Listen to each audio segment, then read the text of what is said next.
In Week 7 in the National Football League, statements were made on Sunday. Cincinnati went into Baltimore. They faced their rivals, the Ravens. Baltimore was no match for Cincinnati as the Bengals blew out the Ravens 41-17. Joe Burrow for the Bengals was phenomenal, finishing the game with 416 yards passing and 3 touchdowns. The Tennessee Titans hosted the Kansas City Chiefs in 6 consecutive games this season. Patrick Mahomes has multiple turnovers, another fumble, another interception thrown, and another bad loss by Kansas City due to critical errors. From the start of the game, the Titans owned the Chiefs as they blew out Kansas City 27-3. The Arizona Cardinals still remain undefeated now at 7-0. They defeated the Houston Texans 31-5. The Green Bay Packers defeated the Washington Football Team 24-10. Tom Brady and the world champion Buccaneers blew the doors off Chicago 38-3. In the game, Brady reached another milestone in his Hall of Fame playing career as Brady is the first quarterback to reach 600 touchdown passes. On Sunday Night Football, the Colts defeated the 49ers 30-18. And on Monday Night Football in Seattle, the New Orleans Saints held on in a defensive battle game against the Seahawks as they defeated Seattle 13-10. Tonight, our Nation Sports Show recaps Week 7's games in the NFL and previews Week 8 in the National Football League. The Nation speaks to you next.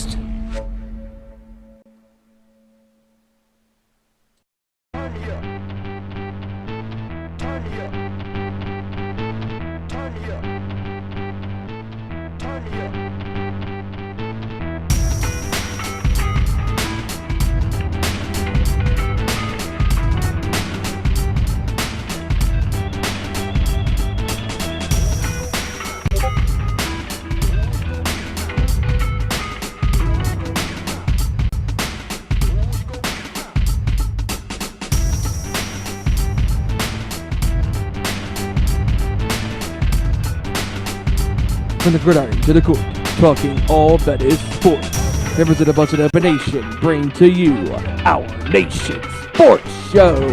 Here are your hosts, Ezra Vickery, Joey Thornton, Kevin Rorie, and Stephen Wyand.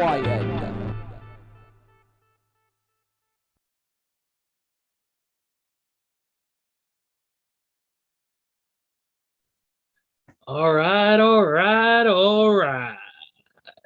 everybody. We are live once again. Yeah, we are here. What's going on, everybody? This is our Nation Sports Show, and we are here for you for everything sports related. I am Mr. Vickery, of course, and we have our 2 esteemed hosts. Our 3rd one will be joining us in a little bit, running a little bit late, but that's all right. We always got time for him, our buddy Joe, to join us.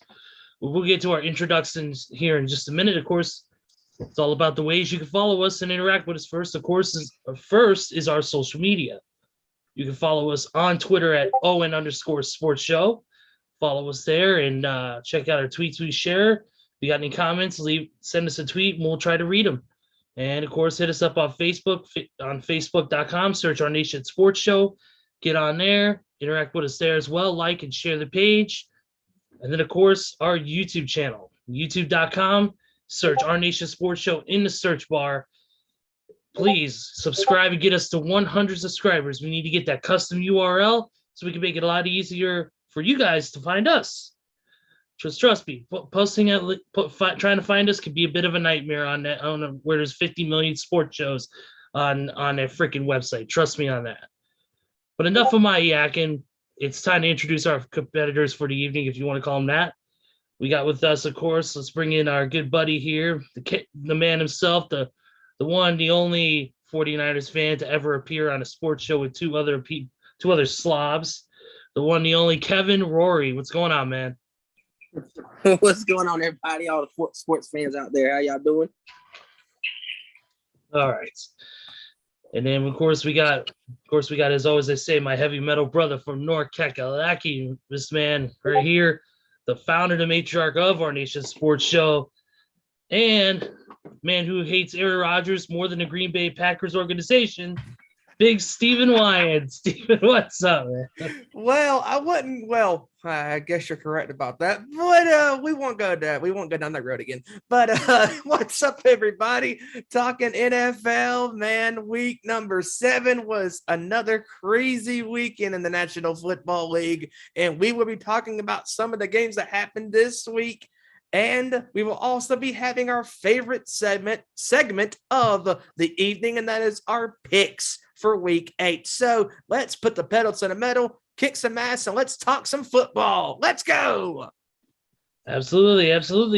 First of all, though, I was gonna say before preempt this. I'm gonna say, as a Bears fan, I will say this much: we're not gonna start off with this, but I'm just gonna say that it was embarrassing.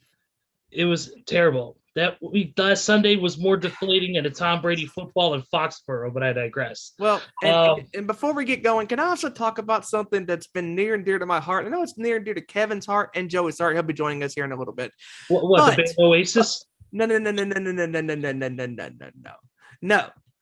What we have here is a team called the Carolina Panthers that I don't know how in the blue hell you lose to the New York Giants 25-3. How is that even possible? Oh wait, it's Carolina. Fourth in a row they've lost. 3-4. They deserve it. You deserve to lose to the Giants. Hey, I tell you what, these guys are the reason that I'm losing on picks because I picked them the last 3 weeks and all 3 weeks have been lost. Yes. You know what? I don't care if they're playing in New York freaking Jets. I'm picking the Jets or anybody else. I'm not picking them no more. Wait. Hold on. What if they played Detroit? What if they played I'm picking Detroit. Bullshit. Really? Yes. All right. Until I see Christian McCaffrey touch the field, I'm picking the opposition. Okay. Just saying, because I'm telling you, that's one of the worst losses in this past weekend in the NFL. I'm like, it's embarrassing. Yes. You were playing a horrible Giants team that got blown the slap out by Dallas and everybody else they played, and you register 3 points. Terrible. You can't score a touchdown. Terrible. You're letting Danny Dimes look like Aaron Rodgers and Peyton Manning and them throw all over you. Without Saquon Barkley, you got Dante Pettis throwing passes to Danny Dimes, one-handed catches looking like Odell Beckham, and no.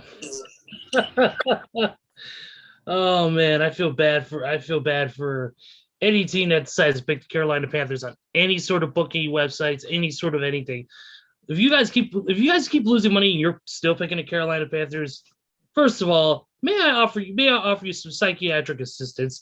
Number two, may I direct you to a team who's actually doing good and actually winning, which is about 20 other teams. What about 31 other teams outside of Carolina? Even the Jets win a game or two every once in a while. But I digress. We're going to we are going to get into football in just 1 second. One thing I want to discuss right out of the gate is not even football related, but it's something big that happened in the NHL over the past week. And that is that it involves the Chicago Blackhawks organization, and that is that there was a sexual assault allegation or lawsuit that was just put into place by a John Doe, as they call him, an unidentified male who was supposedly sexually assaulted during the 2010 Stanley Cup championship season of the Blackhawks organization. Well, in the wake of that, Stan Bowman, the president of hockey operations of the Blackhawks and the GM of the Blackhawks organization, announced his resignation in the wake of this, as it came to light. Other people are currently being questioned, including current players who are part of that team, who have came out, including Patrick Kane and Jonathan Taves, who have came out and said that they didn't know anything until after the assault happened, or they didn't know anything until after the championship season was over. Things didn't come really to light until that point, but also there were also even from now former head coach, who is the head coach of the Florida Panthers, Joel Quenneville, is currently being questioned right now, and his future is in doubt with Florida after the allegation, after these reports and this lawsuit came out, and now it's revealed that this guy's name is, I believe it's Kevin Beach is his name. He is a former video coach for the Blackhawks organization during that championship season. That it was revealed yesterday that it was him. So with this whole mess revolving the Blackhawks, right now the Blackhawks are also currently right now winless at 0-6-1 as a team. Do you think, Steven, I want to start with you.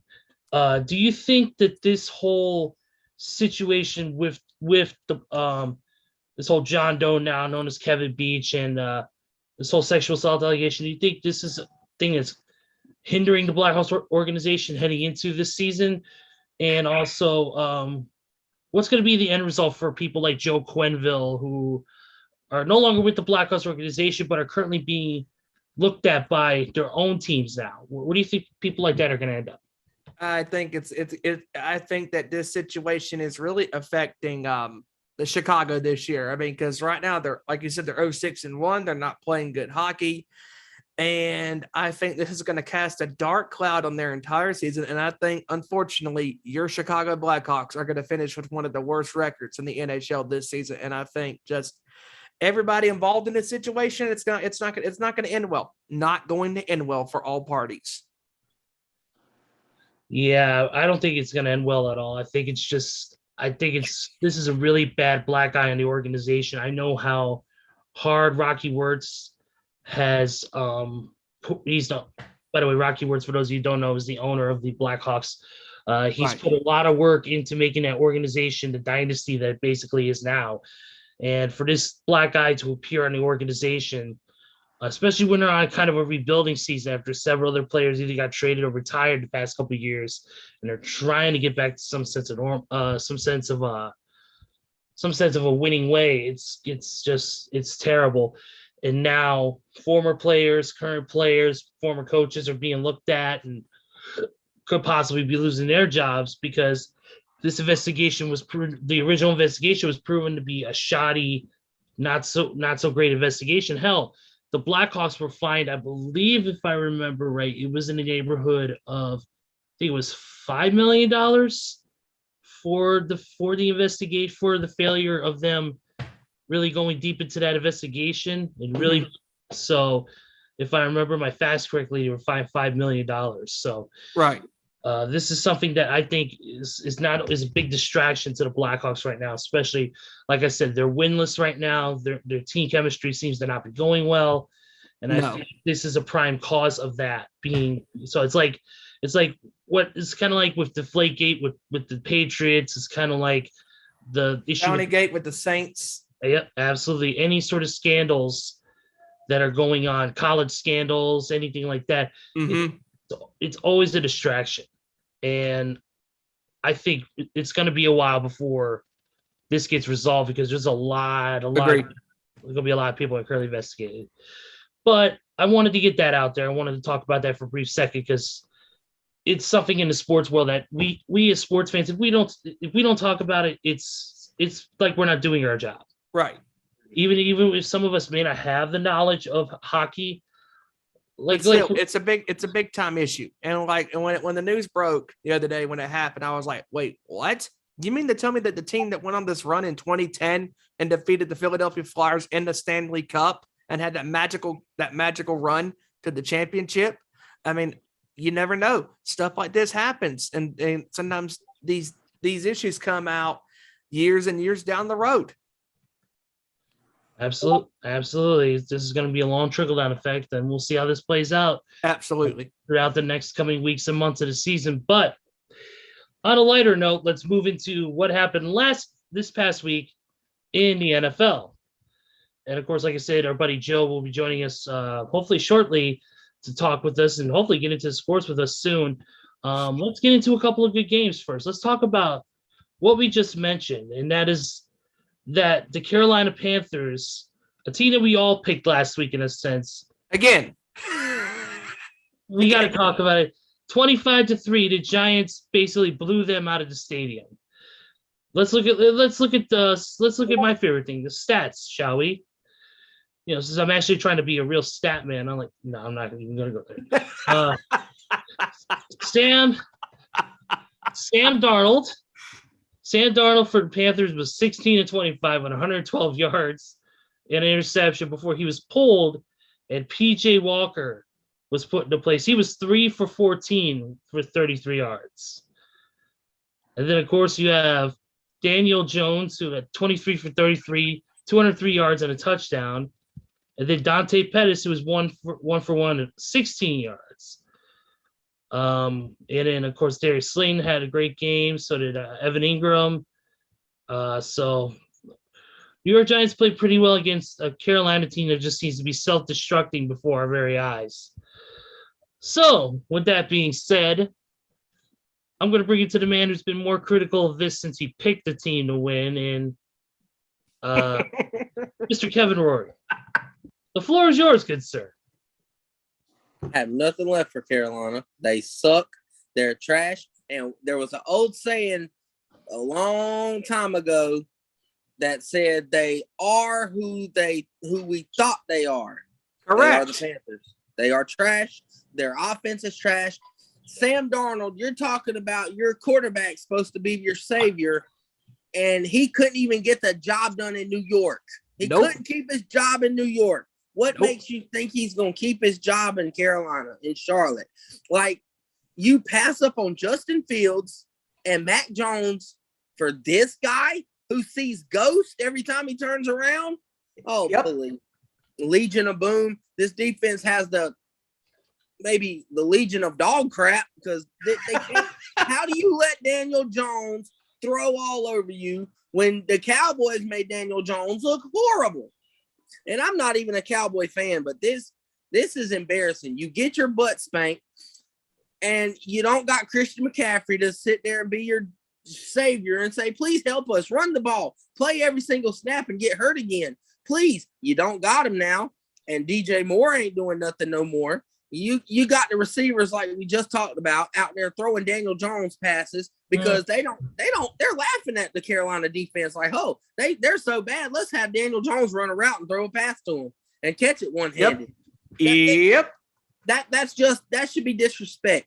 If I was Carolina, if I was looking at it like, oh, they're disrespecting us, as they should. You couldn't stop a Coke machine standing still from getting the first down. How are you gonna? I'm done with Carolina. Like I said earlier in the opening segment, I'm not picking Carolina no more for any game.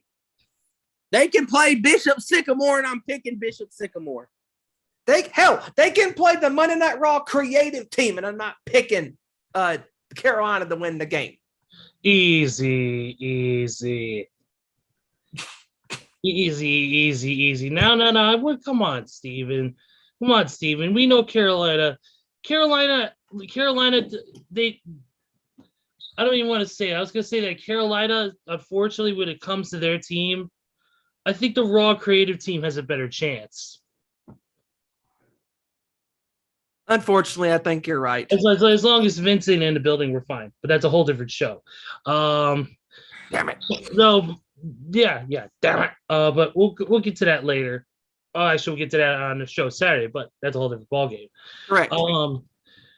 But no, seriously though, it was an epic fail performance from Carolina. I mean, they just absolutely atrocious. Atrocious. Stuck it up against a team that they really should have beat easily. It shouldn't have been a contest. But come on. That's not me not being a New York Giants fan. I just want to let people know that right off the head. I like New York Giants. I do. And I like Daniel Jones. I think he's a great young quarterback who's got a bright future, and he's shown that this season. He's really done well so far. And the team's got promise. It's just a matter of having the right building blocks in the right place. Yep. Carolina, to me, has been a team that's struggled since Cam Newton got injured.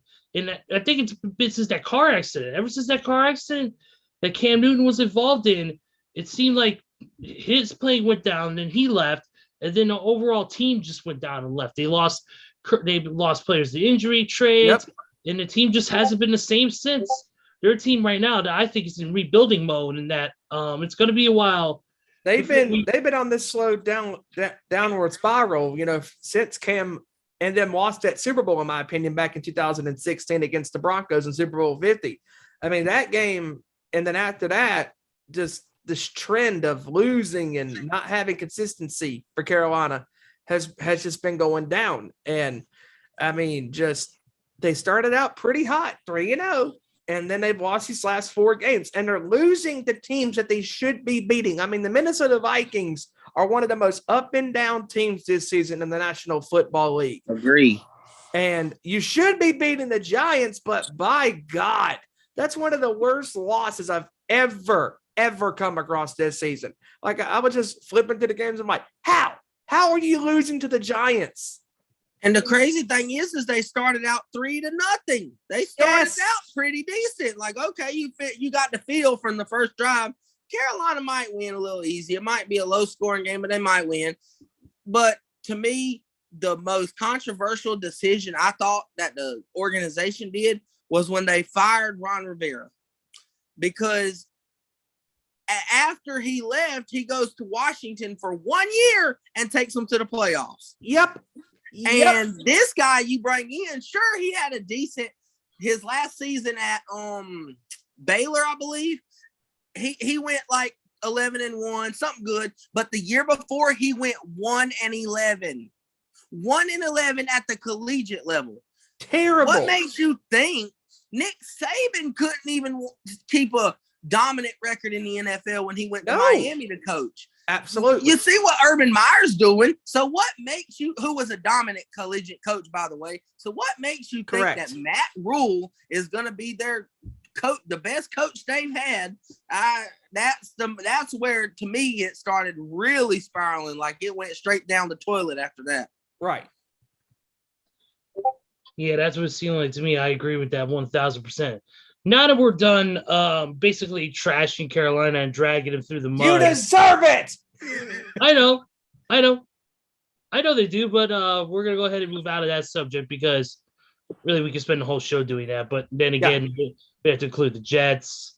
Then I would have to destroy the Packers for no and the Lions. Oh, not the Lions. We'll get into that. We'll get into that a little bit God. later. Let's get into a game that actually has some meaning. And not saying the other games don't, because every game has meaning, but this game is a game that I didn't expect to happen the way it did. Remember we said a couple weeks ago we weren't going to hit the panic button on certain teams? Mm-hmm. This team, panic button hit. Titans beat the Chiefs 27-3. Bad.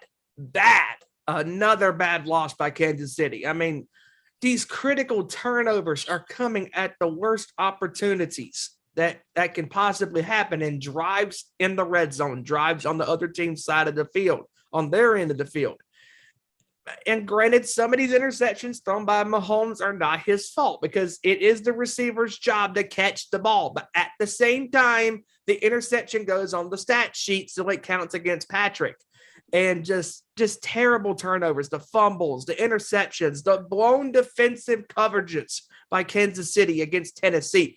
How do you let Derrick Henry throw a touchdown pass on you in the red zone? I mean, now Derrick Henry didn't do as much damage as he has, but he still did damage. He still ran for 86 yards and a couple of scores, and he threw that one touchdown. Ryan Tannehill looked very comfortable because the defensive line and the linebackers and the safeties and the corners did not play their assignments right. This Kansas City team cannot stop anybody. This is why Kansas City has to score a lot of points to win these games, because they know they can't depend on their defensive side of the ball. And this is not, we said this before a few weeks ago, this is not the Super Bowl championship team from 2 years ago. The bend but don't break mentality, and had all that talent. And I'm sorry, but Chris Jones is a guy that should be playing at elite level status. The guy gets all that money. He hasn't done a damn thing with Kansas City this season. And he's not. And you paid this guy all this crap ton of money, and he hasn't done his job. Clark is a great player himself, but he's not doing his job like he did a couple years ago. This dude was a monster on that side of the ball, stopping players and deflecting balls from time to time, but mainly being a tackling machine. Nobody on that Kansas City team scares the hell out of me on that defensive side of the ball. I tell you what, though, to be honest with you, I know the last 3 weeks I've had a calm demeanor about the Chiefs, but I'm starting to really get my anxiety up about them because football is an 11 man on each side of the ball sport. The only guys who are playing, it seems to be Tyreek Hill, Travis Kelce, and Patrick Mahomes. Not an offensive lineman, not a running back, not a second receiver, not a defense whatsoever. And I'm sorry, but like you said, Stephen, Chris Jones, you pay this man to be the anchor of your defense, to make sure nothing gets ran up the middle on you, make sure nothing gets thrown. You got to put pressure on the quarterback, and he's not doing his job. Tyrann Mathieu, the same case. He's not doing his job. I understand sometimes corners blow their coverages, but I've seen it many years in Baltimore. Corners blow their coverages. Did Ed Reed sit in the same spot crying about, you're supposed to be there. You're supposed to do this. No, he got off his ass. He made the play. He made up for it. That's what leaders do. If you're a leader of that team, you make up for someone's mistake. You pick up the slack. That's your job. Not to point fingers, not to sit there and point the blame on somebody. Exactly. But you ain't got a defense, and I knew it was going to happen. I knew they were going to be in trouble because not that I trust Ryan Tannehill. God forbid. He's an above average game manager, but you got AJ Brown and Julio Jones lined up at receiver. That's one of the best, if not the best receiver duo tandem in the whole NFL. I knew they weren't going to stop that. Brown had a great touchdown catch in this game. I'm like, dude, this dude is a monster at receiver. And you see how bad Tennessee is, like, pretty much just disrespecting Kansas City's defense. Remember what I said about the Giants disrespecting having quarterbacks running pass routes? You have your running back throwing touchdown passes. That's how bad we're saying, oh, your defense sucks. We're just going to let Derrick Henry throw a touchdown pass. And did exactly that. I mean, and not only that, but Kansas City has not defeated any worthy opponents this year, with the exception, if you want to somewhat count Cleveland. But we're not going to, if they can get consistent again, maybe. But at the same time, they beat Philadelphia. Philadelphia is not a great team. Kansas City's wins this year are not really that good. They lost to the Chargers, great team. They lost to the Ravens, another great team. They lost to Tennessee, a team on the rising. They lost to the Bills. They've lost to the top teams in the AFC pretty much. And we said it 2 weeks ago on the show. If I'm Kansas City, that panic button needs to be hit now. And it needs to be hit now. I am concerned for Kansas City. I'm concerned for Patrick Mahomes. And I honestly, truly think that the Tampa Bay Buccaneers in Super Bowl 55 cooked up the correct recipe to stop Mahomes and Kansas City's offense, because they made him look putrid. They made him look mortal, human. He had nowhere to throw that ball in that game back in February. And this season, it's reflecting on everything. The turnovers. The offensive line is putrid. And I'm telling you, fellas, one of the worst moves they did, Eric Fisher, your top overall pick, I believe in 2013, number one offensive line selection for Kansas City. And what did he do throughout his years in Kansas City? He protected the quarterback, no matter if it was Alex Smith or Patrick Mahomes. Fisher is one of the best offensive linemen in the National Football League. And that is a huge blow for Kansas City this year. They don't have a really good guard on that offensive line to protect Mahomes. And it goes to show, if you don't have an offensive line protecting you, you're not going to do nothing to be successful throwing the ball, scanning the field, watching plays develop, and all that stuff. He's not staying upright this season because his offensive line is a pretty well new squad. There's not a lot of people on that team now on the offensive line side of the ball that has a history and chemistry of playing together. This is their first year really playing together with each other. Here's some stats for you. Patrick Mahomes, 20-35, 206 yards, 0 touchdowns, 2 giveaways, a 62.3 quarterback passer rating, with 35 rushing yards. Ryan Tannehill, 21 of 27, 270 yards, 2 touchdowns, 2 total touchdowns, 1 giveaway, a 105.2 passer rating with Pretty damn good. with 6 rushing yards. That's one of the best quarterback passer ratings of the entire week. And let me tell you, that's a team that I personally, of course, being a little partial because I lived there for a while in Tennessee myself, but in Tennessee has a special place in my heart for obvious reasons. But that's a team they got to watch that we've been watching out for the past couple of years. That team is They are for real. They are for real. They went from obscurity into one of the top teams really quick, and they're showing why. I mean, don't get me wrong. This is a depleted Jets team. I believe last week, didn't Patrick Mahomes get dinged during that game? He did. He did. Reason why Chad Henne had to come in. That's the extra cherry on the Sunday was the KO knockout blow to Patrick Mahomes' head. And also, Andy Reid currently has a 1-8 record versus Tennessee, which is the worst versus any franchise. Wow, that's a stat for you. That is a stat, man. It's going to be interesting to see how the rest of the season plays out. But yeah, that panic button needs to be hit. They need to make these adjustments now. If they don't make these adjustments at this time, it's going to be a long half of the season coming up for Kansas City. Well, I mean, look at the teams in their division that they're playing up against. The Raiders and the Chargers have better records than Kansas City does. Absolutely. And both those teams have been playing lights out, completely out of their minds. Both teams, I mean, the Raiders had a little stumble against Chicago, but outside of that, the Raiders have still got it done. I mean, they're 5-2 right now. Their record is pretty damn good, if you ask me. They're one of the best teams in the entire league right now. But we'll get to the Raiders actually in just a second because they had a really, really great performance against the Eagles, but we'll get to that a little bit later. The next game I want to kind of get into, it was kind of a barn burner in a sense, and that is that the Falcons and the Dolphins. Dude. 30-28, a very close game. Very close game. Yep. Kyle Pitts had the second most receiving yards by a rookie tight end since 1970. Wow. At 163 yards. That's a pretty damn good performance. Very good, especially for a rookie. I mean, this dude is a good weapon for Atlanta. Matt Ryan needs that weapon, that top tier guy to throw to. And this guy is really good so far. Yep, and hopefully I say his name right. I'm just gonna go with Tua. That's it, Tua. Correct. I'm not gonna say his last name. I don't have time to sit here and pronounce it. Tua became the first quarterback in Dolphins history with 40+ pass attempts, 4+ passing touchdowns, and 80+ completion percentage in a single game. So he played lights out.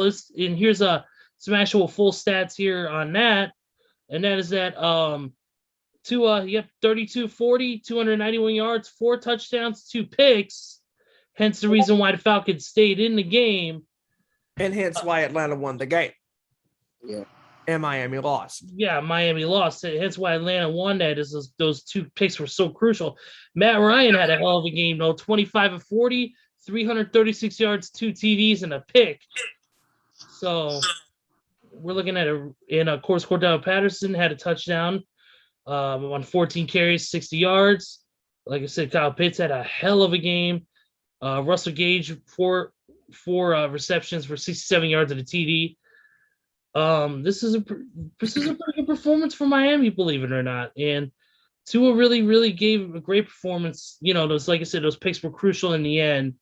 Those giveaways were very, very crucial. But I mean, this is a good sign for Miami in a sense. They got a quarterback that could play really well. It's just that, he's still young. He's still relatively young, Tua is. Yes, he is. He's got plenty of time to correct himself.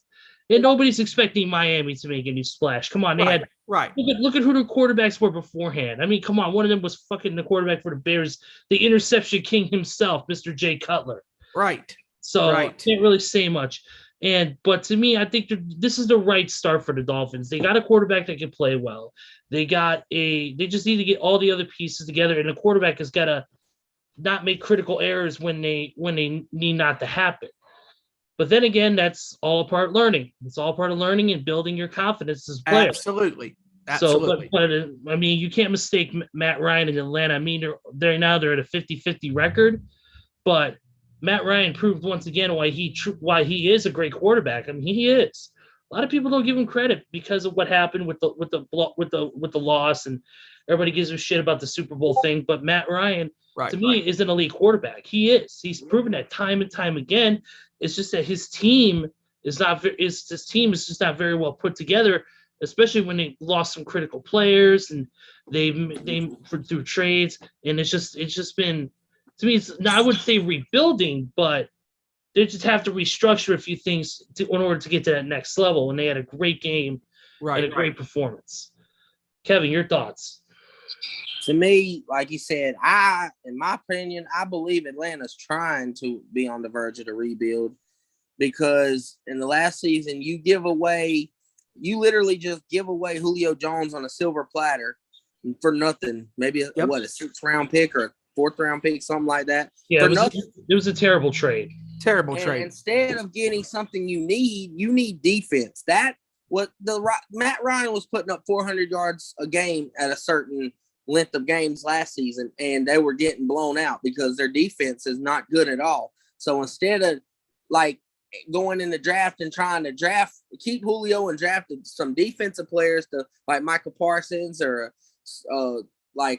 Patrick Sturton, a corner, a lockdown guy, you're going to draft Kyle Pitts, who, not knocking him, like you said, he had a hell of a game, but that's letting me know you're going ahead and trying to overhaul your offense for the future.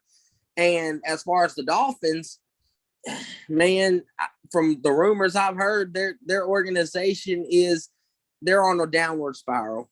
I mean, they have potential, they have young players, but the organization don't know how to run an operation over there in Miami, because I've also heard that apparently, which is not official, but the Dolphins and Texans have all mutually agreed on a trade that would send Deshaun Watson to Miami, but Miami wants the legal accusations passed by Roger Goodell in the next 2 weeks before the trade deadline to happen before that happens.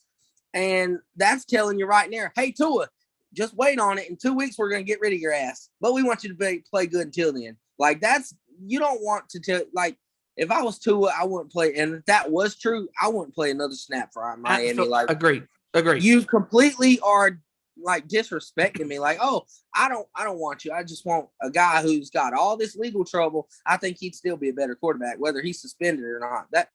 That Dolphins organization is like, that's a low blow. And if I was Tua, I'd say make the trade now or trade me right now anyway while you're waiting on that trade. Get me out of there. Why waste my time trying to win games for you and you want to trade my ass? I mean, come on. There's other teams who need your services. Washington. Go to Washington. You got Terry McLaurin out there. Curtis Samuel. There you go. You have a fresh start.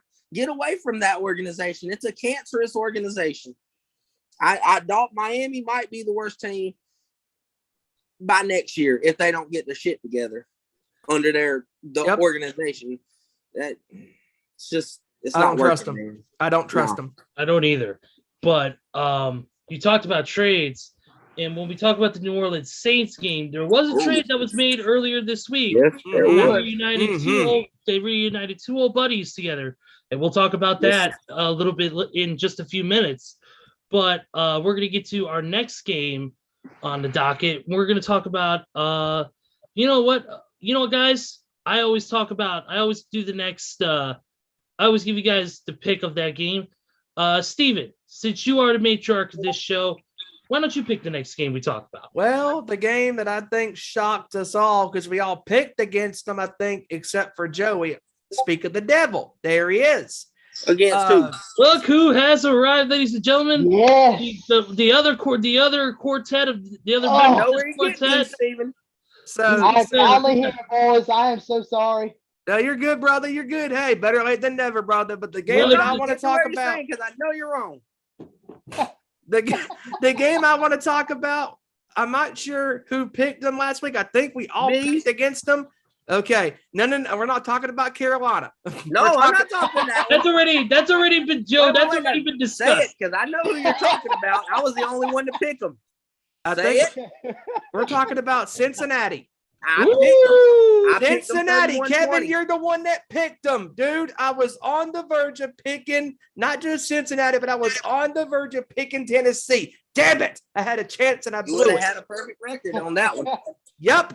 But hey, Cincinnati is one of those teams that if you ain't a believer in these boys by now, Oh, you better. better believe them now because man, these dudes are for real. 5-2, and they have the head-to-head record against Baltimore. Baltimore was playing lights out to start out the first 6 weeks. And oh boy, Cincinnati. Yes, Bill Belichick on the Cincinnati because the Bengals are a for real team in the NFL. Joe Burrow is playing phenomenal football. He is on the revenge tour of a lifetime, ladies and gentlemen. 416 yards passing, 3 touchdowns, no picks. And Exactly. And just saying, phenomenal. Kevin, what were we talking about the other day? We were talking about how Joe Burrow and Jamar Chase are literally the best dynamic duo in the NFL right now. Yes. Were we not? Yes. And then, like I said, I had my doubts coming into all off season. I said it myself. I said if they could get an offensive line, and get an offensive line, they would be dangerous. I said it myself. Yep. I didn't know that the offensive line now, they just revamped it, made some little coaching adjustments, and they're keeping Burrow upright. See, that's what Kansas City needs to be doing, but they're not. Yes, and Jamar Chase is, to me, and I know this might be a hot take, but he's having the best rookie year possibly of any rookie in NFL history. Kevin, can I ask, because I think I know where you're going with this. Kevin, I'll ask you this. Can I ask you guys this around the room? Is Chase having the best rookie year since one of the best wide receivers to play the position, Randy Moss, when he was drafted in 98 for the Vikings? He's done beat Moss. He's done beat Moss in yards, touchdowns, receptions. Correct. And on Sunday, he was spectacular. 8 receptions for 201 yards and a touchdown. But you know what? I'm more impressed by Cincinnati's defense. Like, yes, their defense. I did not know they picked up Awuzie from Dallas, who is a very talented corner. They got Bates III, who's a very ball hawking safety. They got the reader up front. From when I seen, man, they put Lamar Jackson in the dirt. They wouldn't let him get out of the pocket. They were making him throw. And I've said this for 2 years now. If you make Lamar throw all game, you're going to beat the Ravens. What they do, they made Lamar throw, turn into a passing quarterback, and they sacked him. They hit him. They put him in the ground. This defense is elite. And the thing I'm more impressed about, and Cincinnati's going to be a problem come playoff time because they know how to expose your team's weakness. The Ravens' weakness is no running back. So you know what they did? They shut that run game down early. Make Lamar drop back the majority of the game. Hit him. Knock him loose a couple times. Defensively, they attacked the Jamar Chase. That 200-yard receiving day. They ain't got no corners. They're down to their 4th-string corner. On a rookie phenom. Oh, yeah. Give it to Chase all game long. Throw it to him. Yeah. Throw it to CJ, the tight end. And this Cincinnati team could very well, if it wasn't for missed kicks, a bunch of kicking galore, they could be 6-1 right now. Seeing as they could have beat Green Bay. They had 3 chances to beat Green Bay. And Crosby had not a great game that day, missing those 3 kicks. And Cincinnati, they're playing terrific football right now. They are. And back to when we were talking about Jamar Chase, Steven, I'm actually going to one-up you here. If you were to take the rookie stats of Jerry Rice and Randy Moss, those 2 rookie stats combined can't even match what Jamar Chase is doing right now. Absolutely, because the way Jamar Chase is playing, it's insane. And we're talking about a guy who a few weeks into the season was saying, I'm going to have difficulty catching an NFL ball because of the white strings on it. But look what the Cat's doing right now. I think it was fooling us. I really do. He pulled an Aaron Rodgers on everybody. Yep. Play a week 1 and suck it up. And then it's like he just played the hell out of all of us sports fans. And then fuck it. Work this into a shoot, brother. He fooled everybody. He's catching everything. Hey, I'll tell you somebody else. I'll tell you one other athlete who's really playing the fool right now, or making us look like fools right now, and that's Jameis Winston. Mm-hmm. Because look what he did week 1 compared to what he's been doing the last 6 weeks of the season. Been pretty good. Nothing. Pretty good. Huh. But no, Joey, we were talking about before you came in, we were talking about Tennessee and Kansas City and how we were talking about 2 weeks ago, they needed to hit that panic button because, man, that loss on Sunday was bad. I'm pressing the panic button right now for that Kansas City offense. They need help. They need help. And their offensive line is the biggest issue. Derrick Henry made that defense look absolutely ridiculous. And their the offensive line is a joke. They let what happened? They couldn't protect their quarterback. Their quarterback got dinged, had to leave the remainder of the game. Put in Chad Haney, it just went downhill from there. I mean, you knock Mahomes out the game, then you're asking for trouble. You are asking for trouble because let me tell y'all something right now. Mahomes is the only reason why the Chiefs have as many wins this year as they have. If you were to take Mahomes out the lineup for the whole season, the Chiefs would be winless. No doubt. And count this too. You could put this on the stats, and they don't lie. If Mahomes was not on this team in 2019 in that Super Bowl, they're easily losing to San Francisco. Lord, yes. That cannot be any more true. San Francisco, if you were to look at that 2019 Super Bowl, San Francisco outplayed Kansas City for the majority of the game. Did they not, Kevin? Damn sure did. Hold on. What y'all said about Tampa Bay exposing Kansas City's offense, how to slow them down? Well, honestly, it goes back to the Super Bowl prior when San Francisco for 3.5 quarters picked off Mahomes twice, had him fumble the ball, shut Tyreek down, pressured the passer. They made the blueprint. Tampa Bay's the one who just said, you know what? Let's follow suit like this. And then they completely did all 4 quarters. And now look what's happening. Now everybody's it all comes full circle.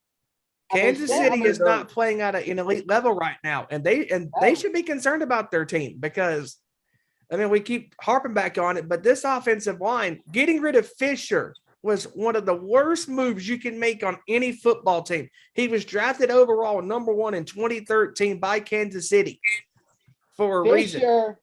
Fisher was the best lineman that Kansas City had. Correct. Hands down. He was the best lineman that Kansas City could ever ask for. And they did that boy dirty, and they know that. Absolutely. Oh, we can win without him. Bullshit. You can't do nothing now, huh? Bullshit. 3-4. Nowadays, Mahomes can't stay on his feet worth 2 cents. Nope, because he doesn't have a quality offensive lineman back there blocking for his ass. No. And also, Joey, we were talking about one of the worst losses of week number 7.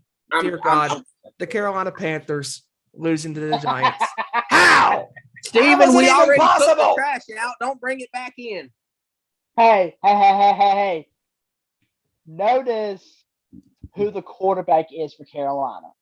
He is showing his inner New York Jet ability. Yeah, he's showing his inner mental illness, seeing ghosts on the field. I'm telling you, Christian McCaffrey has been the focal point of that Carolina offense ever since he heard his name get drafted, or ever since he heard his name get called on draft night. You take out Christian McCaffrey, you take out the whole offense. Yep. Just like when Trevor Lawrence was playing at Clemson. You take him out, the whole Clemson offense sucks. And now look at Clemson this year. I'm telling you, there are so many teams that rely on just one player to get them through thick and thin, to get them through all the troubles. And they just don't understand that it takes a full team like an offensive line and a defensive line. Exactly. You take that one player out and the team is garbage. Take LeBron the other night. I know this is totally off topic, but take LeBron the other night. I was just getting ready to say that, Joe. Yeah, literally take LeBron the other night. The Lakers go up against the winless. Notice I said the winless Oklahoma City Thunder. LeBron is out with the ankle injury. What happens to the Lakers? They get They their lose. butt stomped by Oklahoma City. Yep. Yep. The Lakers, yeah, they have Today is a good Carmelo. day. They have Carmelo. They have Anthony Davis. They have Russell Westbrook. None of them match up to the leadership that LeBron supposedly brings to that team. They have Right. Listen, The whole team is garbage. this is off. And I want to say this real quick before we get back to the football discussion, because I want to get to a couple more games before we get to the score, before we get to our predictions for next week, and a couple of news notes. But you're right about that. They have 6 all-star players, 6 players who have been on all-star teams, and they still fucking lost. Still ain't beat Golden State with LeBron though. Nope. Correct. Yeah. And I guarantee you, they face the Bulls. They're getting their asses whipped too. Go Zach Yeah. Levine. Bulls no, and Warriors but no, finals. back to- How's it sound, everybody? Bulls Sounds and good to Warriors me. finals. Game Hey. 7. Hey, I will admit though, the Bulls are actually playing great ball right now since they got Lonzo Ball. Hey, out let's of the not get lineup. too deep. Let's not get too deep into that discussion. We got to keep going with the football, guys. We're way off the rails. I was just put that out there. Just saying. I know. It's. I know they have. Yes, I know. It's been great. Yep. Trust me, being a Chicago fan, I'm glad one of my teams is winning. But let's go ahead and move forward to the next one. I don't want to talk about my own misery, but we got to, man. We'll just say this real quick. They stunk up the joint. Tom Brady's the fucking man. Yep. Made NFL history again. 600 plus TD, Hey, career passing hey. touchdowns. He I did will say great. though, I will say one bright spot about Justin Fields. One bright spot about him is that he didn't have to worry about a milestone touchdown ball being given away. He didn't have to worry about that. I will say that. Absolutely. Yep. Absolutely. All I got to say about that game though is hi Tom, if you're watching the show, because Ezra, I promise it sounds like Tom Brady listens to all the bad stuff you say to him, because he literally, him and the offense, it was the third quarter or almost the fourth quarter, a blowout on 4th down, and they still going for it. They said, fuck that, we're aiming for 50 on you. We ain't letting up. Wait. Perfect. Let me Perfect. say this much. If Tom Brady is actually watching this show right now, he has nothing better to do at this point. Either Come on, man. either- You can't be Hold saying that. up. Speaking of nothing, either A, his cable got canceled, he's got nothing else to watch, or B, Giselle's not talking to him, so he's watching something in the man cave.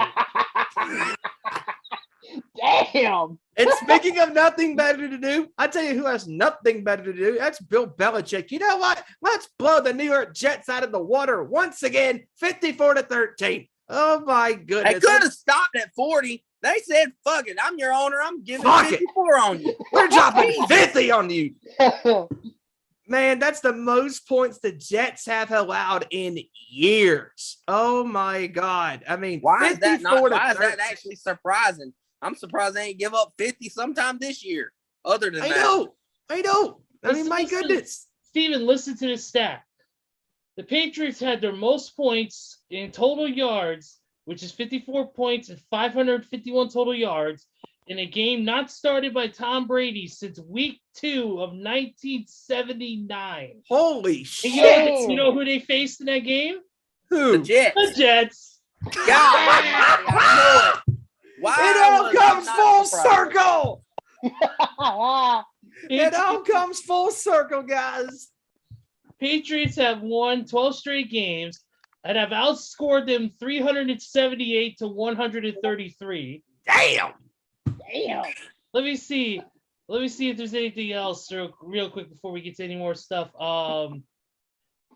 Let's see. Hey, I will say one bright spot though. At least Zach Wilson didn't have to be on the field during that absolute massacre. Yeah, he's gonna miss some time. The dude was injured. He didn't even Yup. play. Yeah, well, no, he did. He played for a while. Yeah, he's Oh. 6 for 10 for 51 yards. Oh wait, I forgot. No picks? Zach- No picks? Wait. Oh my God, that's the first game. It's a This year miracle. with no pick. Actually, no, he didn't start. There's a bright spot. Mike White started. He had 2 picks. Oh God. God, Jesus Christ. Mac At least Jones, it wasn't Zach, though. they had 3 different quarterbacks play. That's how badly they scored. They had Mac Jones, Brian Hoyer, and Kendrick Bourne. Oh my God. Wait, you know what? Next. I'm done. Next. I'm done. I'm done. Next. I'm done. You remember that saying, no one circles the wagon like the Buffalo Bills? No Well, one. they erased that name. Now it's no one circles a damn wagon except the New York Jets. Holy cow. Circle the wagon. They can't even circle a play, let alone a wagon. They'd be Hey, better off. and their wagon has no wheels. Oh. Just like Detroit. Just like Detroit. Hopefully they have an off. Hopefully they have a bye week this week. Nah. I Oh, don't think they they don't. do. Oh well, guess what? They're fucked. Moving They're on. always fucked. You know what? Next. Yeah, next let's talk about the Cardinals, man. Ooh. Absolutely destroying the Texans, 31-5. 7-0. Why am I not surprised? This is only the second 7-0. time in team history that Arizona has started off at 7-0. It's insane. Yeah, I mean, the Cardinals are 7-0, but I gotta say though, it came with a price because JJ Watt is going to be out for the rest of the year. He's got to have shoulder surgery. Yep. Don't worry. I don't think it's much of a price, to be honest with you, because I was looking up the stats.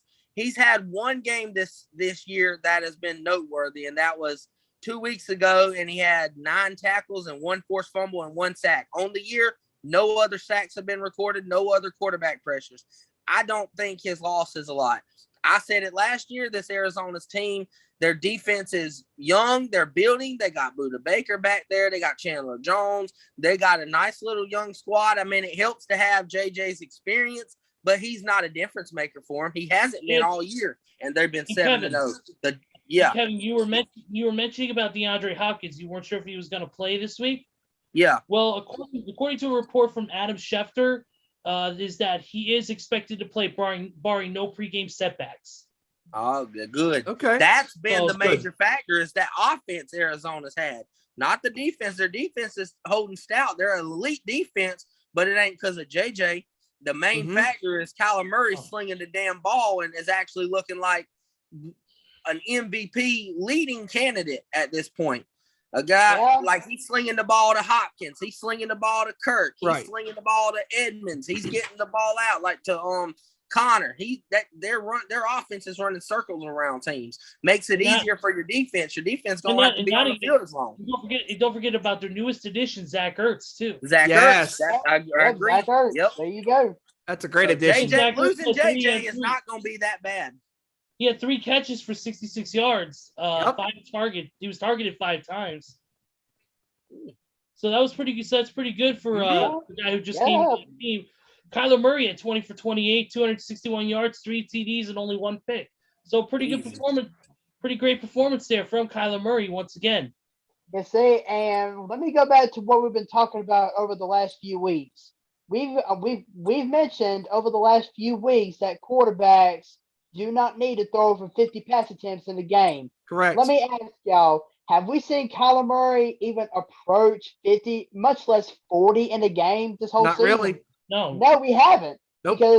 Because Kyler Murray knows how to equally distribute the ball between running backs and him slinging the ball downfield. Yep. Well, I mean, between that, it's also the fact that they've been blowing teams out by the third quarter, so there's no need to throw the ball after that. Just run the clock out. That's true there. The only couple teams they haven't had a real blowout against was San Francisco, where they had to throw the ball deep into the fourth quarter, and against the Rams and up until the fourth quarter. That's literally been it. Just like what Joe said, it's all about the efficiency of the quarterback. It's about the equal distribution of passing and rushing. Right. If you can get those running backs to rush and in the quarter and get his receivers out in the open areas, the slots to throw and make great plays without having, with really what it is confidence too. Kyler Murray has that confidence and he's able to get those plays out there without being shook. That's what a lot of these younger quarterbacks, like a Justin Fields, like a Mac Jones, those guys are what that's something that they should watch Kyler Murray and learn from. is the guy has confidence, and he's not pressured by the offensive line being ready to collapse on him or something. And let me tell you, that offensive line for freaking the Cardinals is exceptional. Yes. They got great guys up front, giving Murray a chance to get that ball out, giving him enough time so there's not a lot of pressure on the quarterback. And he's done a great job. And it's like I said, it's about distribution and it's about efficiency. And I think Arizona has done an excellent job with that.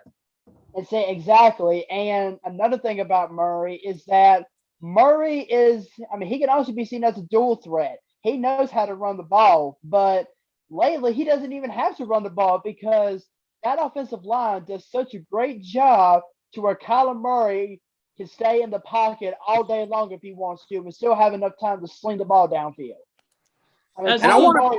He knows how to stay in the pocket. Absolutely. Here's a quick team stat. Total yards, Arizona 397, Houston 160. God. Wow. Bing, bing, bada, boom. You want to know something funny, too? I thought I'd share it because I've seen it earlier on Facebook. 2 years ago, Kyler's first game at Seattle, a fan held a sign up, one of the Seahawks fans, that asked the question, who's going to be a bigger bust? Who was a bigger bust, Kyler Murray or Johnny Manziel? Fast forward 2 years later, Johnny Manziel. That fan must not watch football anymore. But anyway, we're talking about the Houston team that almost beat the Panthers, by the way. XFL to come back. And we're talking about the Houston team that's fine. Yes, we're talking about the Houston team that's finally about to get rid of Deshaun Watson, for crying out loud. And Houston does it again. Ezra, you know what I'm talking about. Houston does it again. They don't get nothing, and they trade away a very valuable weapon. And they suck again. And that's actually what we're going to talk about right now, actually. We're actually going to get into that game right now, and that is the Saints and the Seahawks. Saints 13-10, low-scoring game. But Alvin Kamara, 20 rushes, 51 yards, 10 receptions, 428 yards, and a touchdown. Great game. Great game for him. And after, of course, this is for this week's news, but is that the Texans have traded away Mark Ingram back to the Saints. So now Mark Ingram and Alvin Kamara have been reunited, which is going to be an even bigger threat. Man, boys. Side of the football. Ingram and Kamara, when they were together in 2017, 2018, dude, they were dominating in the NFL. I mean, that was that season that they went to the NFC Championship game against the Rams, and Kamara and damn Mark Ingram is a stud 1-2 punch back there. Yep. But one thing I want to talk about with that is it's not really the performance. It's not just the performance of Jameis Winston. 1935, 222 yards. They had a great game. Even Winston rushing for 40 yards in his own right. It was a good game, but I want to talk about the collapse of Seattle. It's been something that we haven't seen from Seattle in a long time. Seattle, we're so used to seeing them being either in the postseason or close to the postseason. And not just that, gentlemen. 2-5. Not only that, but the fact that now they're a beatable team at home. Nobody fears the 12th man no more because Seattle's team, as far as a complete team, they're not great. Exactly, but you know what? I got 4 words to describe the Seattle Seahawks collapse, or actually make it 6. No Russell Wilson, no Chris Carson. There you go. I mean, that is the truth, and that is the truth. I think this is an instance where I think Seattle relies too much on a Russell Wilson. Exactly. This is kind of similar to like the Lakers with LeBron or whoever it is, a team like them relying on Patrick Mahomes, Kansas City.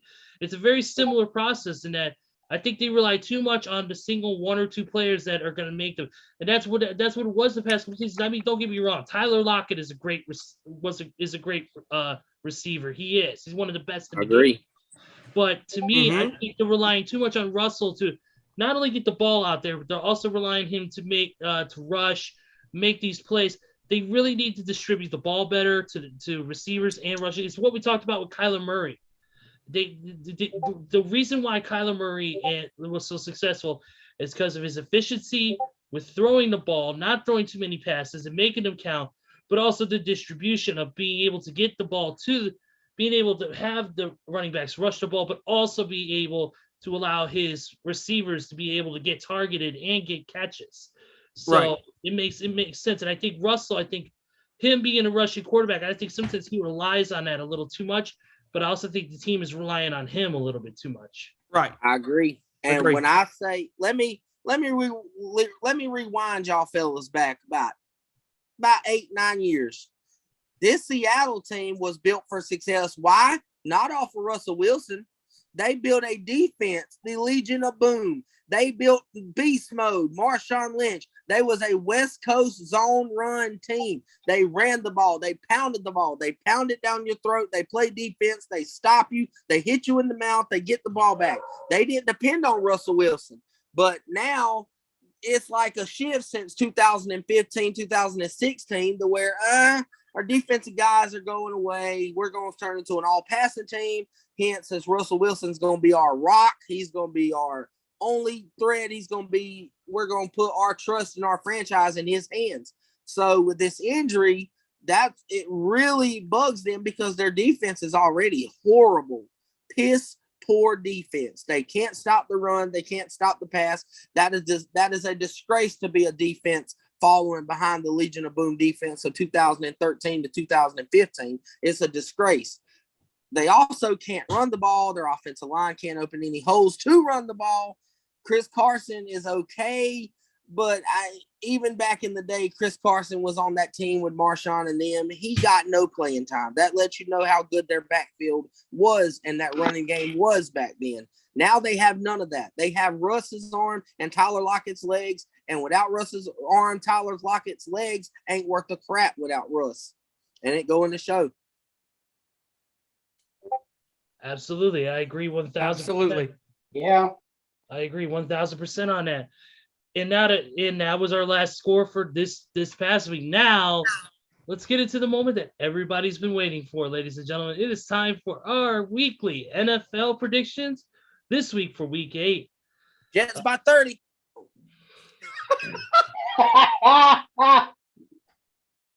Yeah, that was a little outrageous. She popped out of the cake too soon. Yep. Oops. Then again, Steven knows all of it.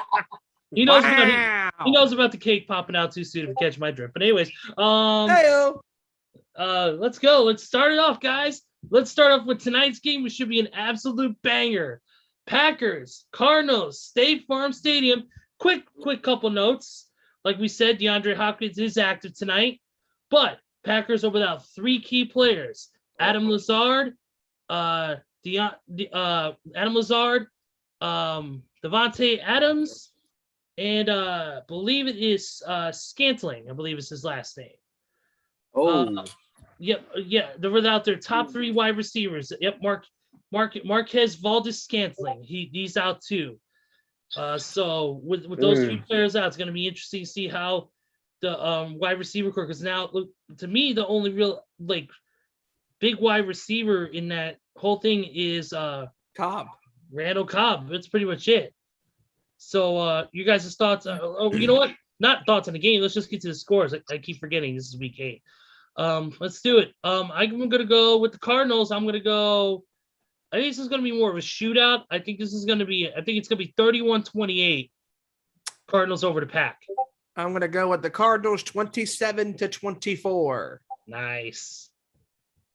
I got to go no Lazard, no Adams. I mean, if Aaron Jones is going to show up and ball, I'm still going Cardinals 31-21. All right. Great. I'm going to go. Yeah, like Kevin said, if Aaron Jones wants to show up and ball out, the Cardinals are still going to win because the Cardinals are just that good of a team. So I'm going to go Cardinals 31, Packers 20. Nice.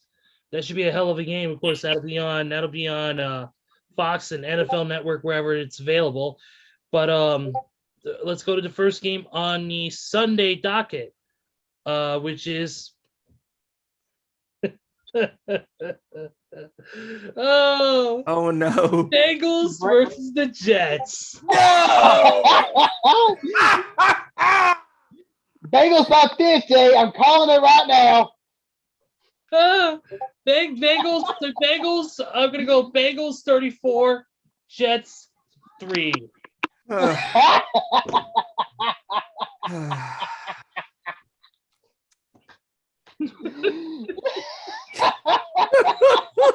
right, here we go. Give me. Oh God. I'm gonna tell you the most odd. No, hear me out. I'm gonna tell y'all the most oddest score in the game. It's gonna be Bengals over the Jets. Obviously, I'm going 41-0. God. Wow. We are gathered here today to celebrate another loss for the pathetic. Sorry, Jets fans. The New York Jets. You got beat. Jets is DEAD. This Sunday, you're not going to lose 54-13. No, you're not. You're going to lose 45-3.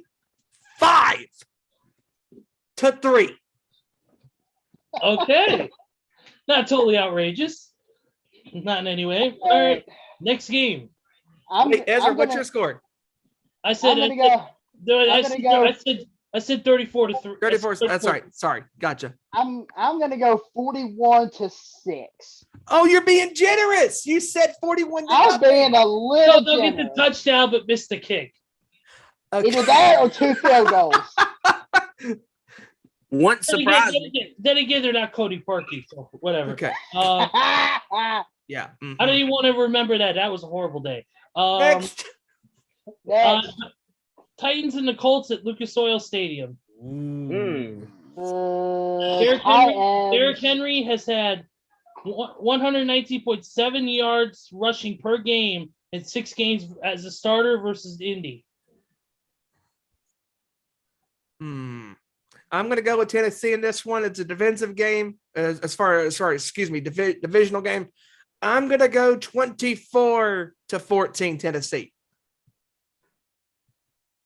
You know what? What was your score against Steven? 24-14. I'm gonna go 21-13. Okay. That sounds reasonable. I think I'm gonna go with 27-13 Tennessee. Okay. Okay.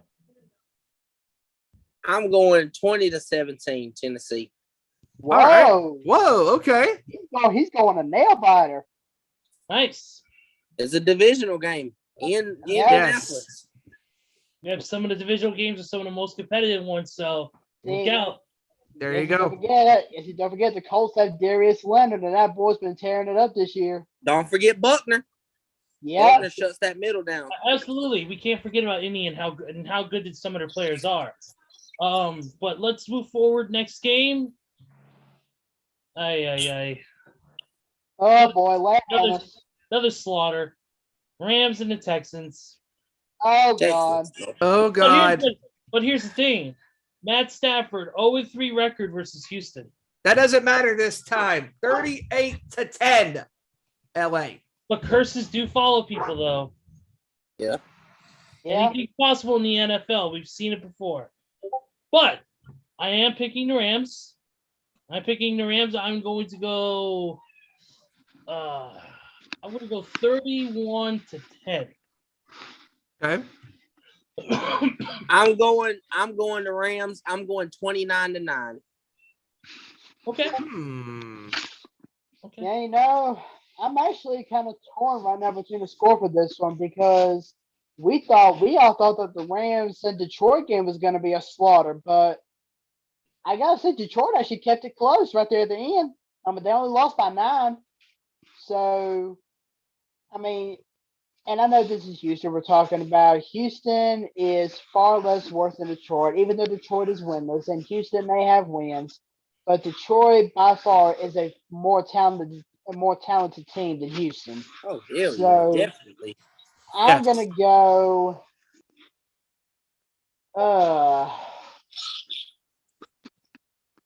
I'm gonna go 23-10. Okay. I'm going. okay. I'm going 23. I'm going 23-10. All right, that's reasonable. All right, next game. We got the Steelers and the Browns at First Energy Stadium. Wow. Oh This man, gonna be a good game. this should be good. This should be good. This is a tough one. This is a tough one. You know what? Big Ben to me is a guy that in big pressure game situations he plays really well. But I'm gonna go with the Browns in this one, only because I feel like they're a younger team.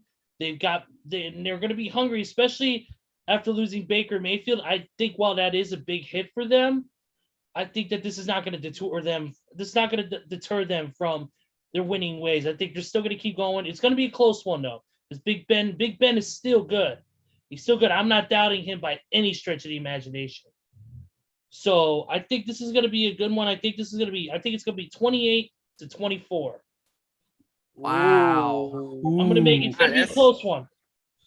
I got the exact opposite, Ezra. I gotta go. I hate to do it, but as long as Myles Garrett's on the defense, Ben Roethlisberger is about as mobile as a freaking tree, and he's gonna take some shots in this game. I'll tell you that now. The addition of Nick Chubb returning is gonna help the Browns a ton because Pittsburgh's defense is Nick ass. Chubb. They Oh my can't stop Nick gosh. Chubb. Woo! Here's my score. I'm going 28-10 Browns. Wow. Damn. Damn, son. All right. I'm gonna Chubb's go that with dude, Cleveland. man. I agree. I'm gonna go with Cleveland as well. I'm gonna say 28-23. Very nice. Ooh. Oh.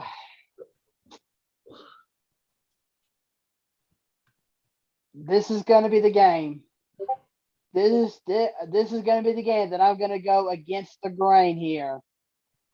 I mean, yes, I did say that Big Ben was dead at the beginning of the season, but Ezra, you got it right when you said that Big Ben always plays his best football whenever he knows he's in the zone. And usually he's in the zone whenever they face Cleveland. I mean, yeah, Cleveland embarrassed the living crap out of them last year in the playoffs, but I mean, Yeah. it's gonna be a close one. Yeah. I'm still gonna go with Cleveland, but I think it's gonna be 23-21. Wow. It's Okay. gonna be. I can see that. It's gonna come down to a last-second field goal for Cleveland. I can see that. The next game should be another great one. It's the Eagles and the Lions. I just love how you set that up. I You got my hopes up. Thanks. I Damn it! thought you said this is going to be a good game. Not a shit show. Wait, did I say that? Yeah, I did. I'm going with Philadelphia. My Philadelphia freedom pick right here. Nice reference. I'm gonna go with Philadelphia 20-17. Oh, Ooh. Another heartbreaker, huh? yep. The football guys are going to be like, nope, not this week, Detroit, not this week. I'm going 17. I'm going 17-7. Eagles over the Lions. Sorry, Detroit. Yeah, sorry, Detroit. Yeah, I'm actually going to go with the Eagles. I'm going to say 24-16. Yeah. Ooh. 24-16. It's going to be I'm a going close with one. the Eagles. I'm going with another heartbreaker at the last second, 21-20. Oh, Kev. Oh, come yeah. on. You know what the Or audience? Lions. Hey, Steven. yeah. You know what the audience is? You know what the Detroit Lions audience is going to need after this game? What's that? They're going to need something, and you know what I'm talking about. because it's Detroit Rock City, they're gonna need some coaching. Yes. Oh. Either that or a bottle of whiskey, one of the two. Nah. I would say the one thing Detroit is. I'm sorry. I cannot believe I'm bringing this into our sports show, but I think the one thing Detroit is going to need is a roundhouse kick from Chuck Norris. No, what they need is a lesson from Kurt Hawkins on how to break a losing streak. There you go. Yeah, they need a roundhouse kick. Kurt Hawkins was 0-273 before he won a match. Jesus. But hey. They need a roundhouse kick from Chuck Norris. Makes him happy. Every dog has his day, just not a lion. But anyways, the next game, Kevin, you and I are at odds. Oh, yeah. 49ers and the Bears. Woo-hoo! Oh boy. Soldier Field in Chicago. Check this out. I'm gonna go ahead and predict my score first. Go. Every time I pick them, we lose. I'm going Bears 23-20. Oh. Reverse psychology mode. Oh my God. Going Bears. Wow. I'm going with the Bears 23-21. It's gonna be a lot closer. I think Justin Fields is gonna have a good game. I know that Khalil Mack's gonna be out, which sucks. But but we got Jimmy starting. You'll be all right. Yep, we do. So I'm going to go San Francisco 24-21. You're fired. Whoa. I'm going to go with Steven on this one. I'm going with San Francisco 27-20. I think even though Steven, how do you kick somebody out of this room? Yeah. Don't get my hopes up, asshole. Even though Jimmy G is starting, the Niners will have Eli Mitchell. They will have Eli Mitchell running the ball. We had him running in the rain and we couldn't do shit against the Colts. Because the Bears are going to be without Khalil Mack. So there's their top defensive guy right there.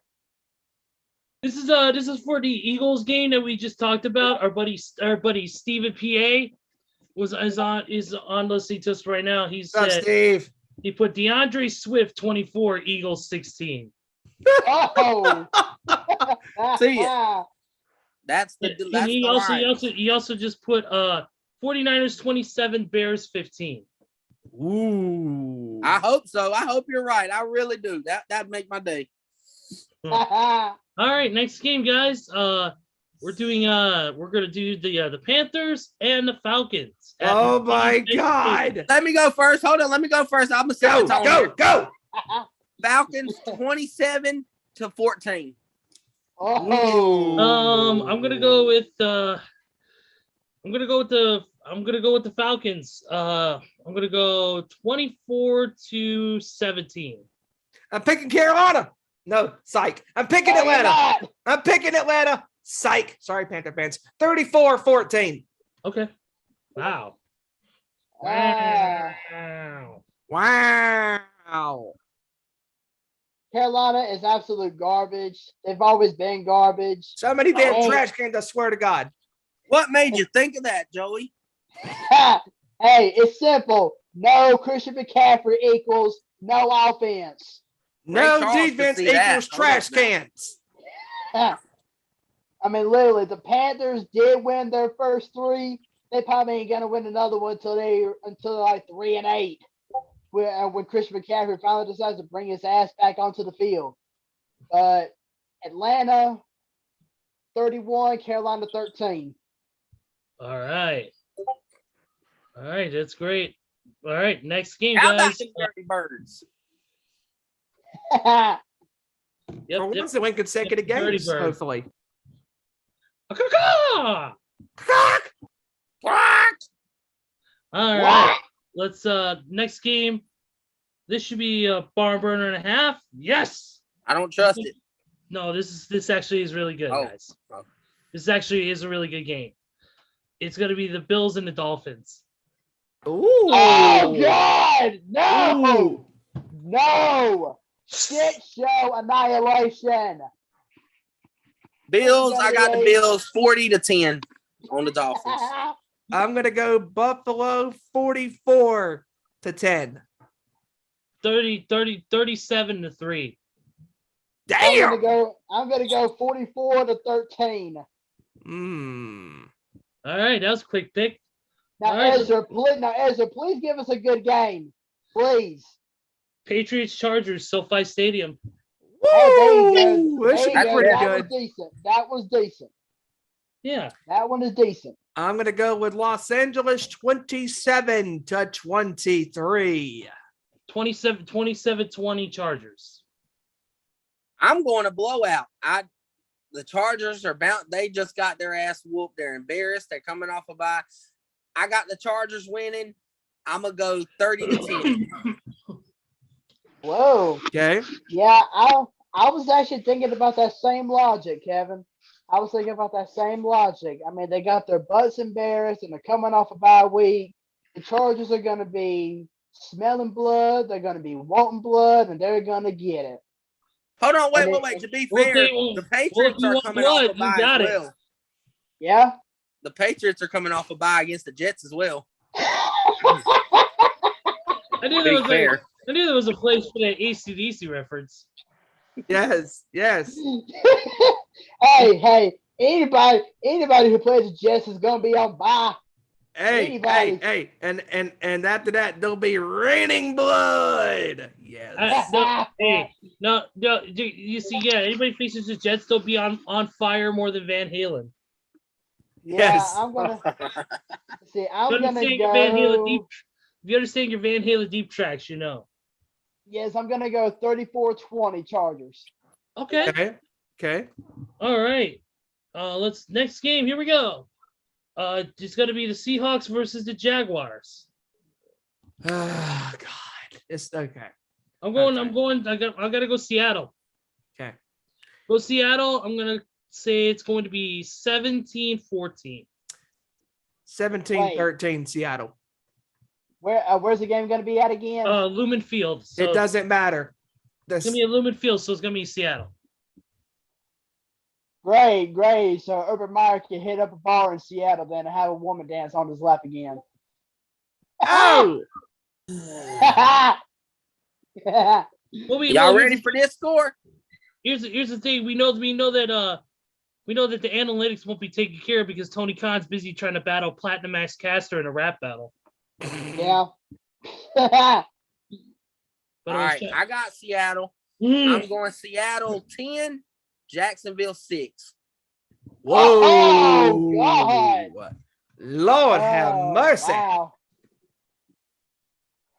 I'm going to go 2017 Seattle. Okay. 2017. Okay, that's pretty fair. All right, here we go, guys. 3:25 p.m. Central, 4:25 Eastern start here on this one. It's going to be the Denver Broncos versus the Washington Football Team at Mile High Stadium. Yuck. I'm last. Y'all go ahead. Denver. I'm going to go with Denver 23 to 23-17. That's the same score I had, Steven. 23-17. Nice. Going 24-14 Denver. Nice. Okay. Okay. Joe? All right. So I'm picking Denver. Okay. I am going to pick Denver. I would like to say one small little note here. Even though he's been on the IR for the past 3 weeks, Jerry Jeudy is expected to come off as soon as tomorrow and play this week against Washington. Okay. And Jerry Jeudy has been Teddy Bridgewater's #1 target, other than Noah Fant, of course. Jerry Jeudy has had a lot of balls thrown his way when Teddy Bridgewater has been behind center. So I think Bridgewater and Jeudy are going to have a good connection in the game. And I'm going to say Denver is going to win 27. I'll say 27-14. Okay. All right. Next game coming up here, or next game is this is gonna be awesome. This one's gonna be real good, and this is Tampa Bay versus New Orleans. Oh boy. And it's gonna be at the Superdome. Wow. Not the Oh, Superdome, boy. Logan. The Superdome. Well, that let was me so- tell you something, brother. Yeah, this is not at the Silverdome. This is at the Superdome. I love that tie-in. Superdome. I think this is going to be a pretty solid game. I really think a lot of people are counting out New Orleans, but I don't think we are. You know what? Steven, I'm going to steal Thunder. I got my score already set. Go ahead. 34-28, Tampa Bay.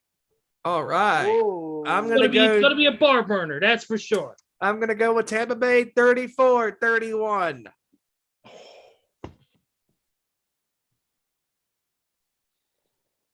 I'm going Tampa Bay only because their defense has finally solidified itself. They're starting to become that defense who they were. And the Saints, outside of Alvin Kamara, have absolutely no offense.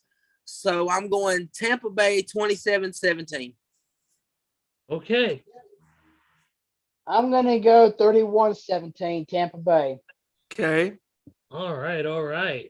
Let's get to a little Sunday night football. And that is the Dallas Cowboys and the Minnesota Vikings. I'm gonna go with that. I'm gonna go straight off the gate. I'm gonna go Dallas because Dallas has been playing lights out and they're doing real good even without Dak. And of course, Dak said that he will not play this week because he doesn't want that shoulder injury, that injury of his, to linger. So Right. he'll be so, which is smart on his part. So I'm gonna go with Dallas. Minnesota's been playing decent, but I'm gonna go with Dallas. I'm gonna go 27-17.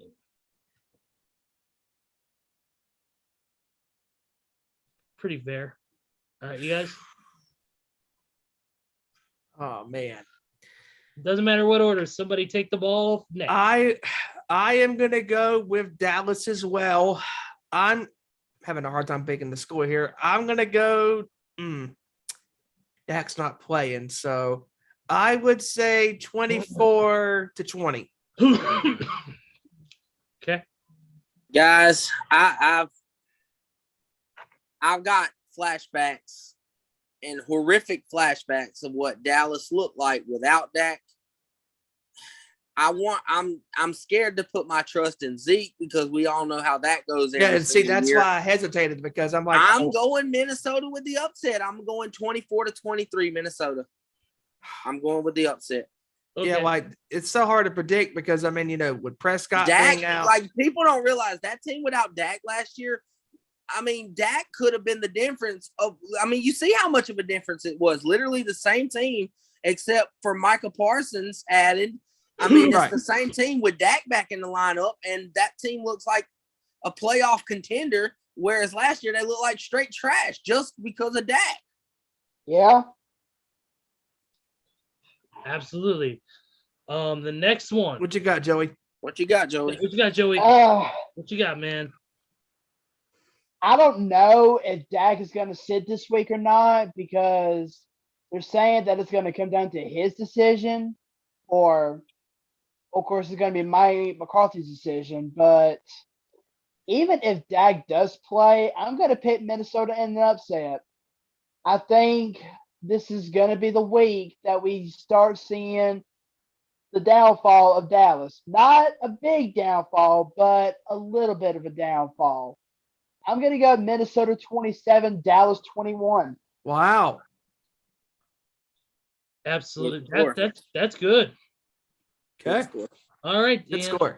And the final game of the week for this week will be the Giants and the Chiefs at Arrowhead Stadium. Oh, okay. Look. Hey, hang on. I'm actually going to start this one. for Let me once. go. I'm going to be right back. I'm going to go get a trash can. Yeah, I'm actually going to start this one. If I'm The gonna get Chiefs. 4 trash cans. They're gonna spell JET. Continue. Anyway, if the Chiefs do not win this game, if they do not win this game, they better take a sledgehammer and crush that panic button. I'm dead serious. The Chiefs need to win this game because the Chiefs are not the Panthers. The Chiefs actually have offense. The Giants, they have no better offense whatsoever other than Daniel Jones. Saquon Barkley's out. Kadarius Toney's out. Pretty much everybody is out on that offense except maybe Daniel Jones and maybe Devontae Booker. I'm calling the Chiefs 38-13. All right. Don't let me down, Kansas City. This is the New York Giants we're talking about. If you do not beat the Giants on Monday night, you better, if you're not panicking by now, you better be panicking by the time this game's over, you lose this damn game. I'm picking Kansas City 31-17. Kansas City 28-14. Do I think Kansas City has problems? Yeah, I do. Do I think they're Carolina Panther bad to be able to lose to the Giants? No, I don't. I know in football, when you play, there's always what we call a tune-up game. And at the collegiate level, you'll notice it too, like Alabama go play Appalachian State or Tennessee State, some lower scrub team just to get their feet wet and dominate. That's what this is going to be like because outside of Daniel Jones, the Giants have no weapons. Defensively, they have nothing going for them. Offensively, even the Chiefs defense should be able to slow them down and completely stop them. I'm going Kansas City 34-13. Okay. All right. That was our scores, man. That was great scores by everybody. And this was brought to you by Equinox Cream. Does your Shangri-La have an itch? Try Equinox. One more thing, guys. Before we get to any news, I just want to let you know that I was going to let you know about did you know that the guy? Did you hear about story about the guy who was visited by the clock? His time had come.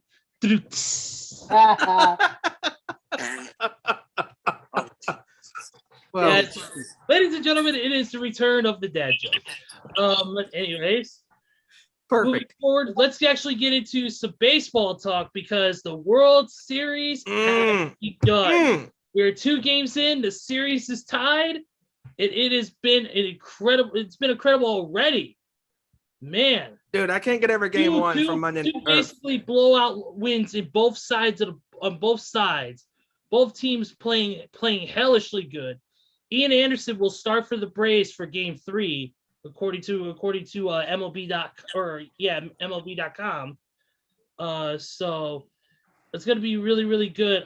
And reason why I wanted to bring it up that is, of course, that'll be Friday night.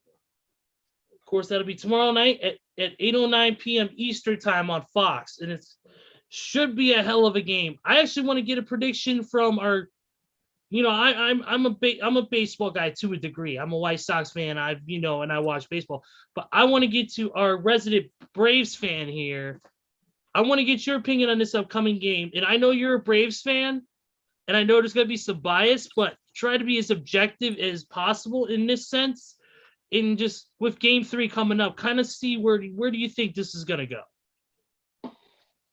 Let me tell you guys right now. The Braves right now are in the best position. They went into Houston in Game 1 and completely beat the ever-living snot out of them. I got to admit, going into Game 1, I was terrified. Because Houston has a great team. They have a great offense. They have amazing starting pitching. They have a bunch of young guys who know how to put bat to ball, and drive it to wherever they want it to go, because we saw it in game 2, unfortunately. But right now, the Braves are in the best position to be going to Atlanta for the next 3 games with this series tied at 1. Because let me tell you guys something. Throughout this entire postseason, with us beating the Brewers in 4 to us beating the Dodgers in 6, if there's one thing that you have not seen so far this postseason, it is a home loss by the Atlanta Braves in the playoffs. They are undefeated at home in this postseason. If Atlanta wants to win this series in front of their home fans in game 5, they need to come out in games 3, 4, and 5 and just completely dominate Houston. Because Houston can win on the road.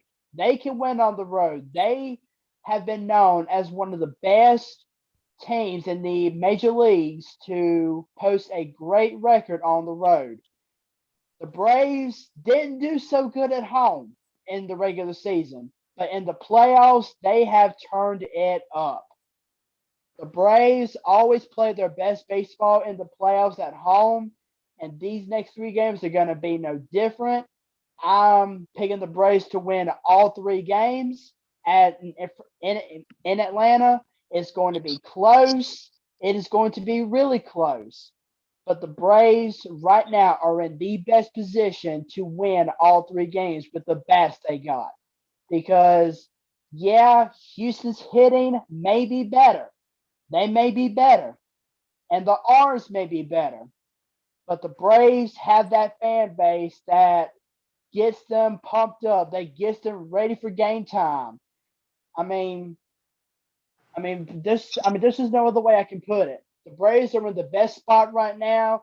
I want them to win all these 3 games in Atlanta and win the World Series for the first time since 1995 in front of their hometown fans, put the 4 games to 1 win. That's what I want to see.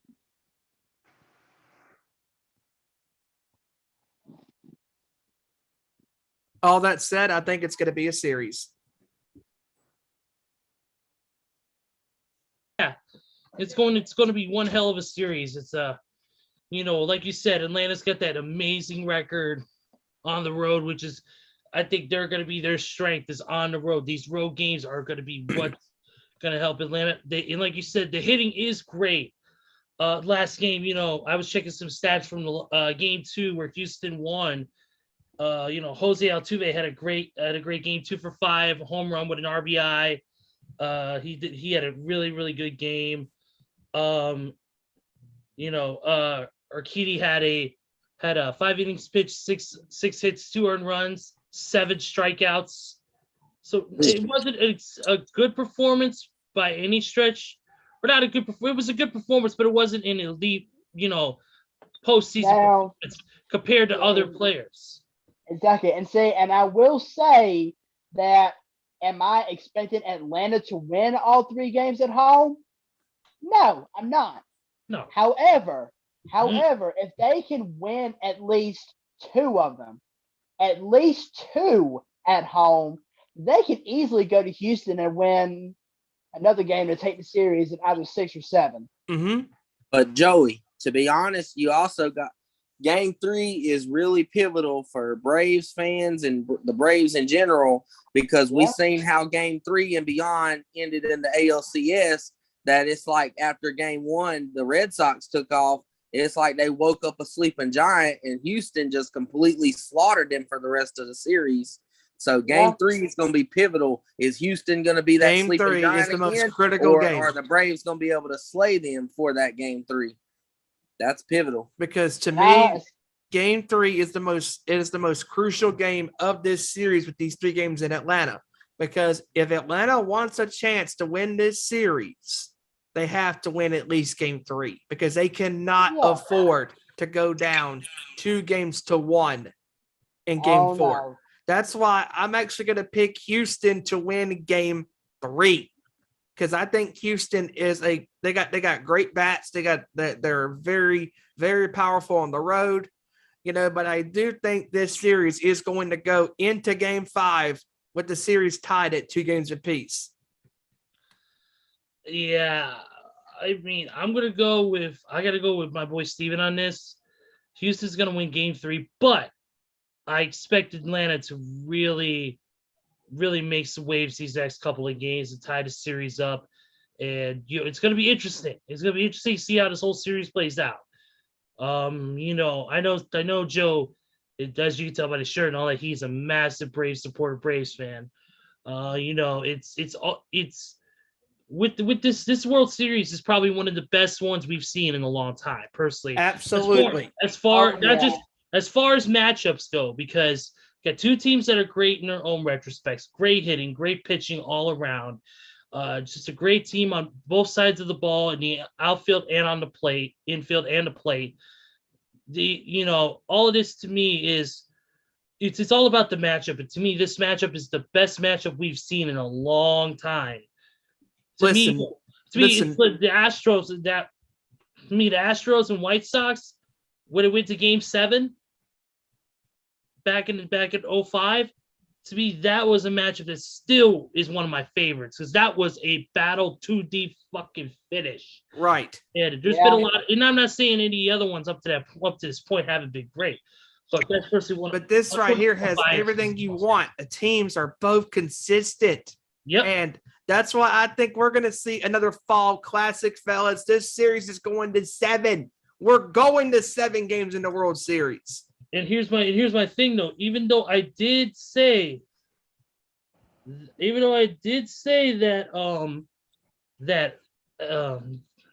Houston was going to win this next game, I have a feeling that Atlanta's going to win this in 7.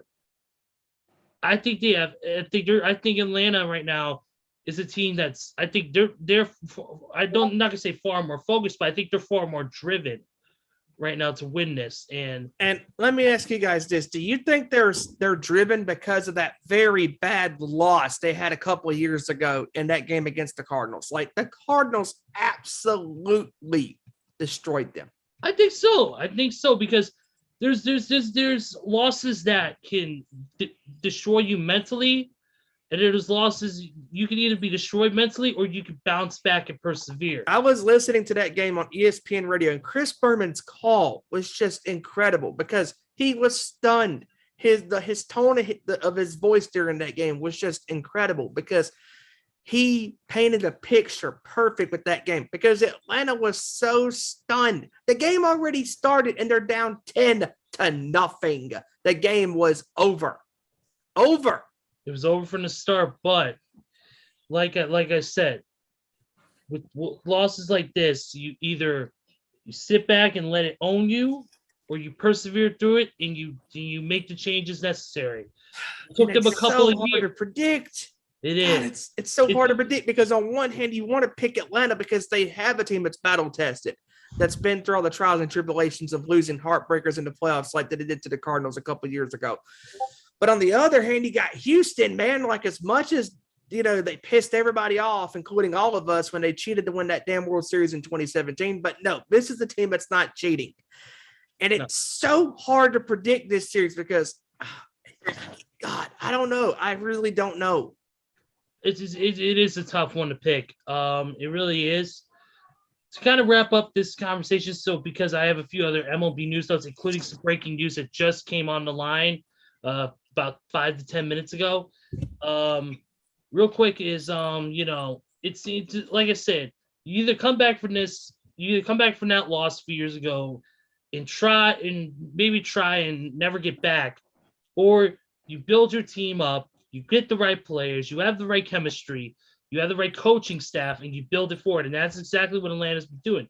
Houston is learning from their mistakes, especially the whole cheating scandal. They're playing, as we know, 100% completely fair.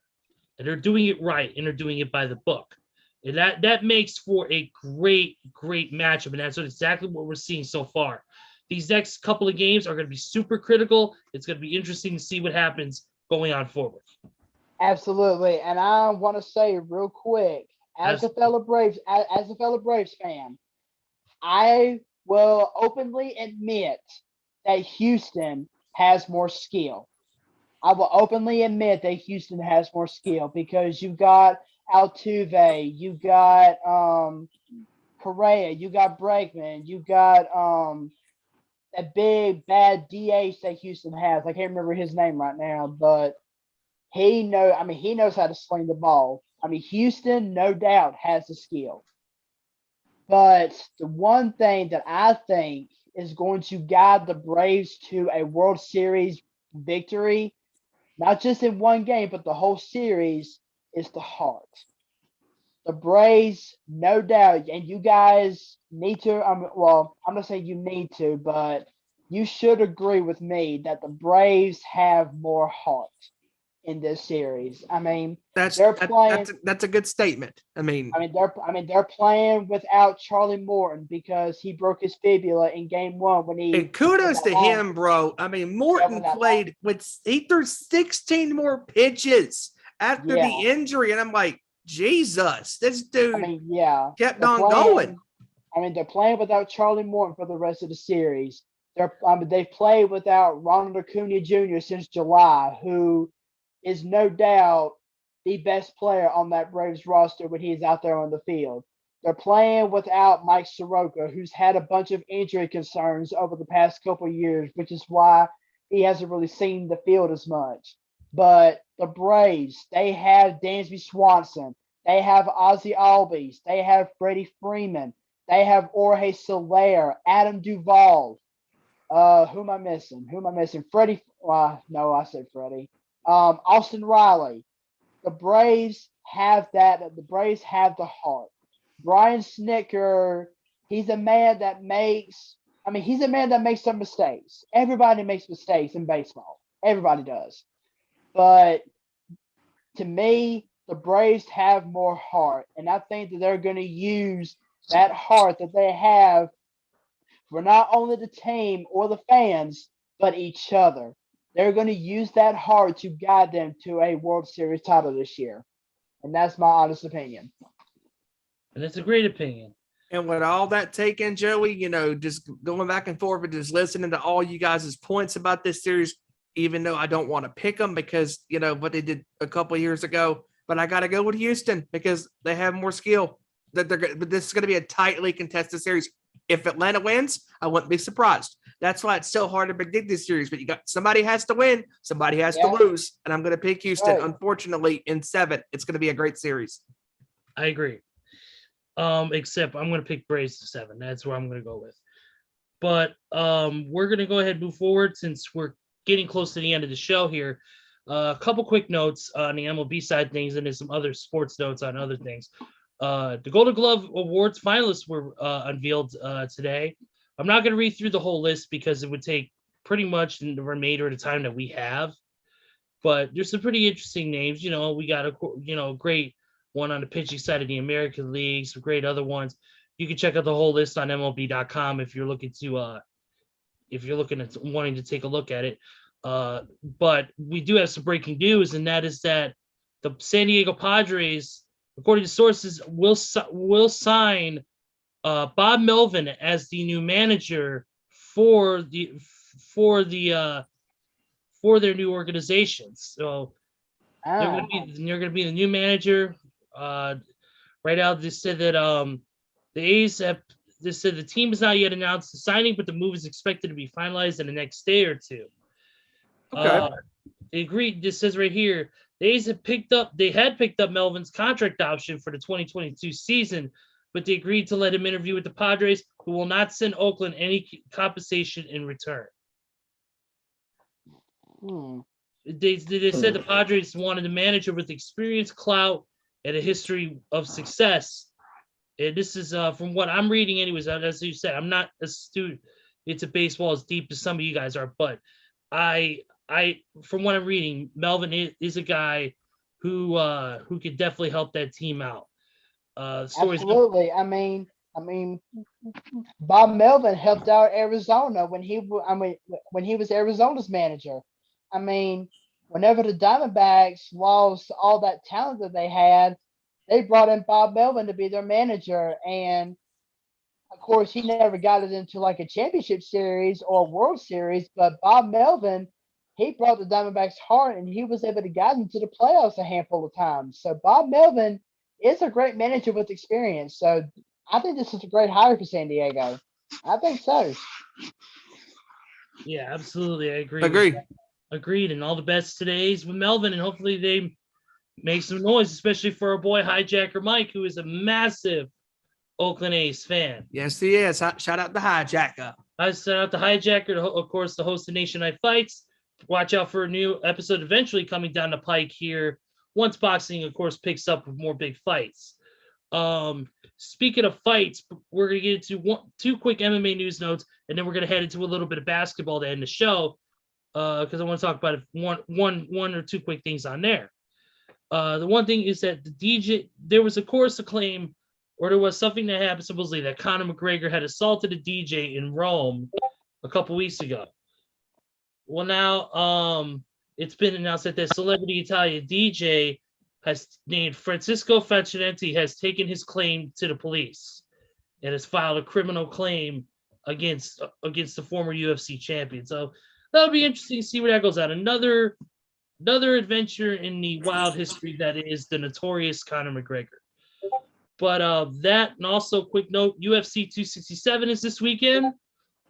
Should be a big fight card, light heavyweight, I believe it is, if I'm not mistaken. Light heavyweight bout between Jan Blachowicz taking on Glover Teixeira.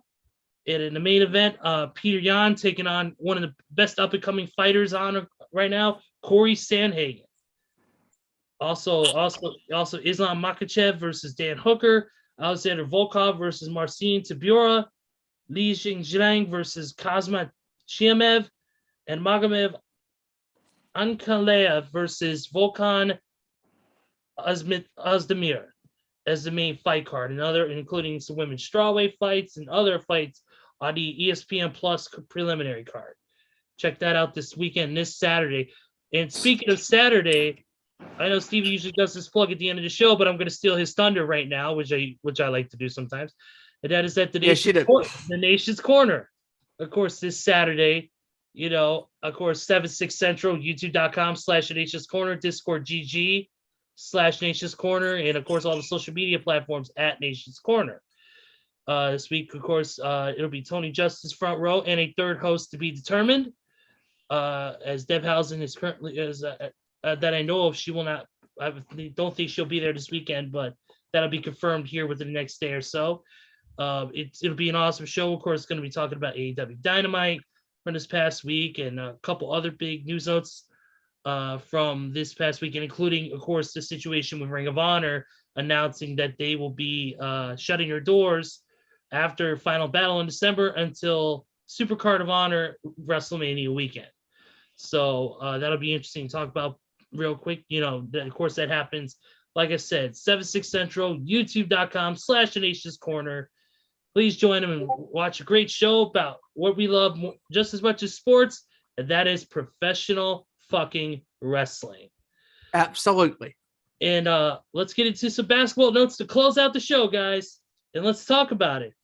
Man, it's been a crazy, wild beginning of the NBA season already.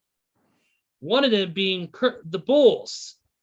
Bulls are currently undefeated right now, which is something that, being a Bulls fan since I was probably 8 years old, and dealing with all the shit that we've been through since D Rose and everybody left in 2012, 2013, it's crazy. It seems like this team now finally has a formula that it's finally getting put together. And the Bulls are undefeated right now. They're looking really good. Zach LaVine playing like a monster. Lonzo Ball really showing up. Everybody's playing in top form. The one team, of course, not really playing in top form is the Lakers. Shocker, shocker. Not surprised. Not surprised. And, of course, LeBron not playing. Ankle injury. Imagine that. What did we say a few weeks ago, boys? Father Time is undefeated at all times, and LeBron is paying a hefty price. Unless you're Keith Richards. Well, yeah. They do Dude has done so much cocaine and heroin and everything else. He's preserved. He's like Ozzy. Yep. Now, I will say there is one other team that deserves to be talked about at least a little bit. Please don't say it's the Sacramento Kings. No. I don't know why I mentioned them. I just wanted to mention them. Because you'll be leaving Sacramento. This team is playing just as bad as the Lakers. And this team that I'm talking about is the Brooklyn Nets. Oh, boy. What a shit show that is. You know what? You know what it is? I'm telling you what it is. Trash can. That's the reason. But over this offseason, the NBA changed the rule regarding players who intentionally try to draw fouls, and that is simply James Harden's game. Without that rule, James Harden is straight trash. So it's literally Kevin Durant playing with a bunch of average players at this point, which you're doing that. You got teams like Milwaukee you're not going to beat. You got all these teams in the East that's on the rise you're not going to beat. And if you dare make it out of the East, for God help me, you ain't got a chance in the world to play the West. Anybody out in the West. Oh, no. Look at the Lakers. They got 6 all-star players on their team, and they can't win a fucking game without and they one still lose to the Thunder. Yeah. Hey, Ezra. Come on. Hey, Ezra, you want to name the other undefeated team in the NBA? Just throwing that out there. The Warriors. Yep, Golden State. Whoa. Absolutely, man. Hey, you know what? It's like Steph Curry. Anytime the Warriors face a team I hate, I throw on the blue and yellow, man. Hey, check this out. Steph Curry picked up where he left off. 25 points in the first quarter against the Clippers. 9 of 9 shooting. He's on course of breaking Ray Allen's all-time three-point record before the end of January. That is crazy. He's still got years down the road to play. He could possibly double that three-point record.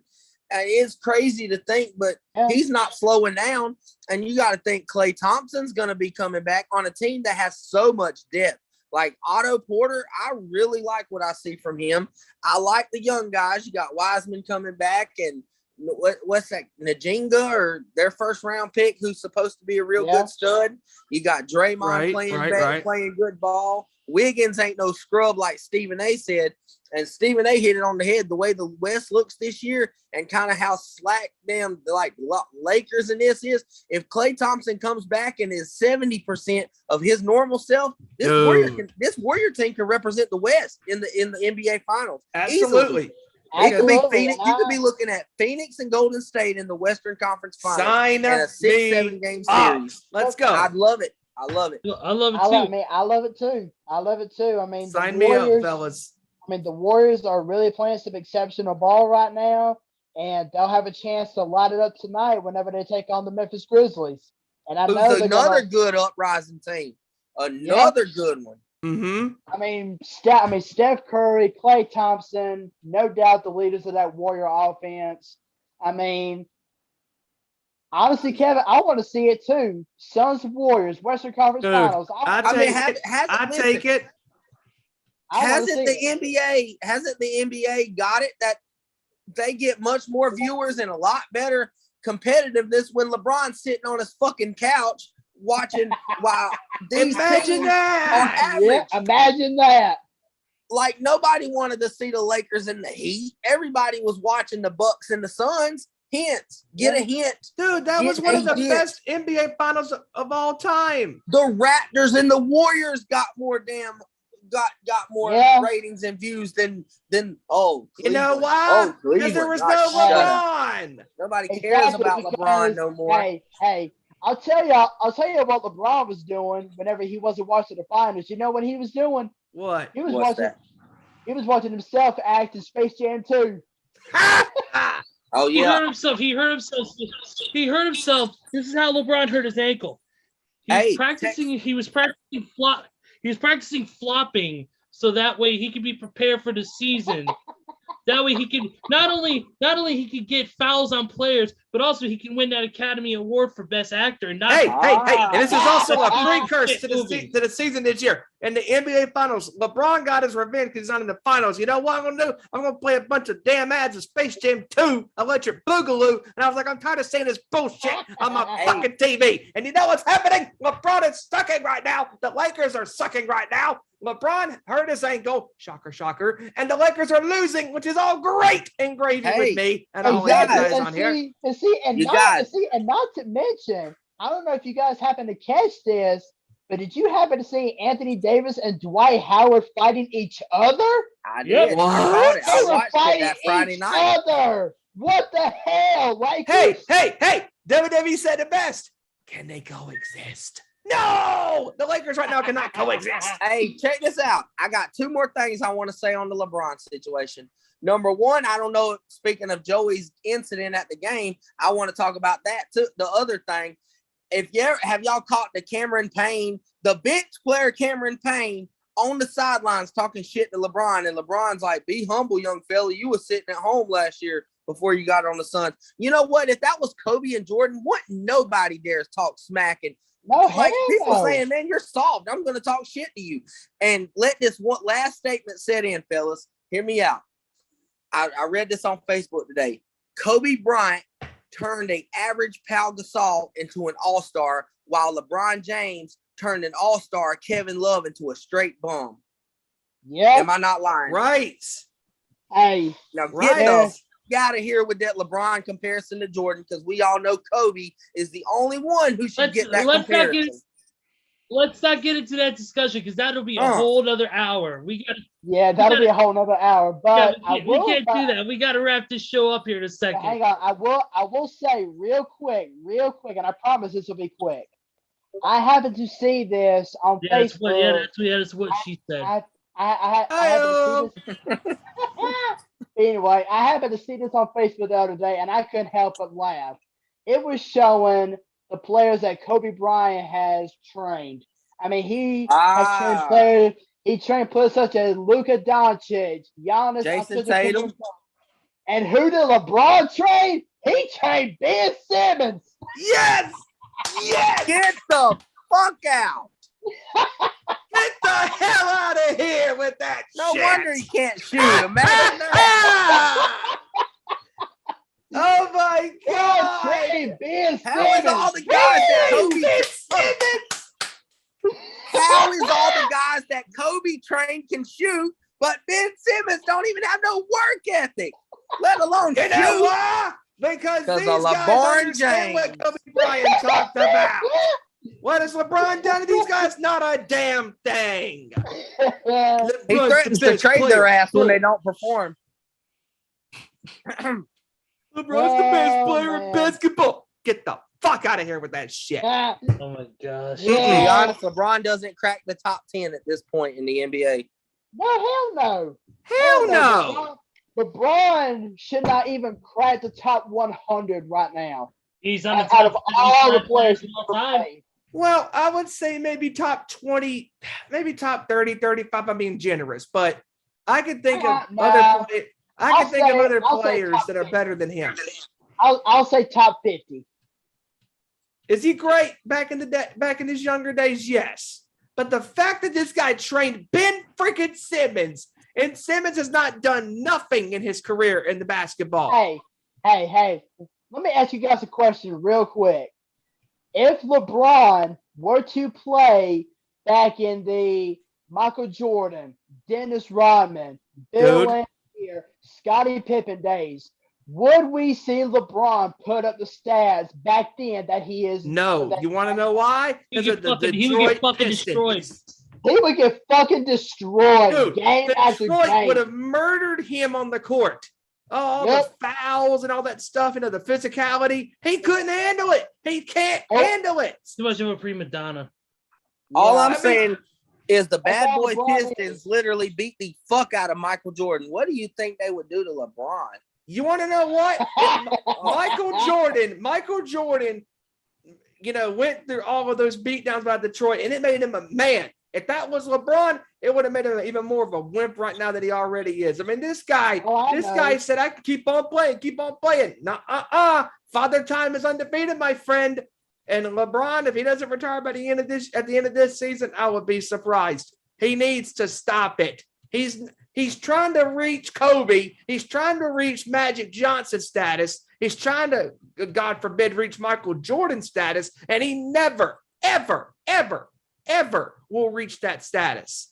No. I don't care how many rings he wins. He's not better than Kobe. He never will be better than Jordan. Never, ever. Never. Absolutely. And that pretty much wraps up the show for today. Final thoughts, guys. Joe, you first, man. Well, again, I want to say sorry to you guys for coming on so late. I had some stuff to take care of, but once again, another great kick-ass show with you guys. I look forward to this every single week. And, I mean, all I got to say is go Braves. That's all I got to say. It's going to be a hell of a series. That's all I got to say is go Braves. Kevin? It's been a great show with you guys, talking all sports, all football, week 8 preview, and just wanted to say if the Jets somehow pull a win out of their ass or the Lions pull out a win out of their ass, someone punch me in my face and make sure I'm not dreaming, please. Oh, win right out of your ass. Hey! Steven! Pull the win right out of your ass. Hey! Final thoughts for me. Once again, great show, guys. Oh my goodness. I mean, every time we get together and we talk about what we love, sports, man. I mean, it's such fun. It's awesome. Always talking football, always talking, basketball and the World Series. And man, it's a great time to be a sports fan. And man, these games, man, if the NFL has proved one thing, it's unpredictable. And once you think you have everything answered, they become still unanswered. And we should get some crazy results this weekend because I got a feeling there's going to be a few zingers in there this weekend. I mean, these games are unpredictable as all hell. Oh, man. Just awesome show with you guys. As always, you can follow us on Twitter at @ON_Sports Show, Facebook.com/Nation Sports Show, Nation's Corner at Nation's Corner on Twitter, Facebook and YouTube at The Nation's Corner. Ezra, take us home, my friend. Hang on. One quick thing. I just want to add this one quote in here real quick. We said it before on the show, and I'm going to say it again. Travis Tritt, we thank you. It's a great day to be alive, guys. Yes, sir. Yes, sir. Absolutely. Thank you, Travis Tritt. Absolutely, guys. Great show. Awesome show. Glad we got some deep discussions. It was awesome. Join us next week, of course, as we talk more sports, get into some more NFL discussions as well. Of course, more World Series discussion, depending on how the series goes. It should be great. But in this case, we're out of here. For Joseph Thornton, for Kevin Rorie, and for Stephen Wyand, this is Ezra Vickery, and we will see you all next week right here on our Nation Sports Show. Take care, everybody, and have a great evening.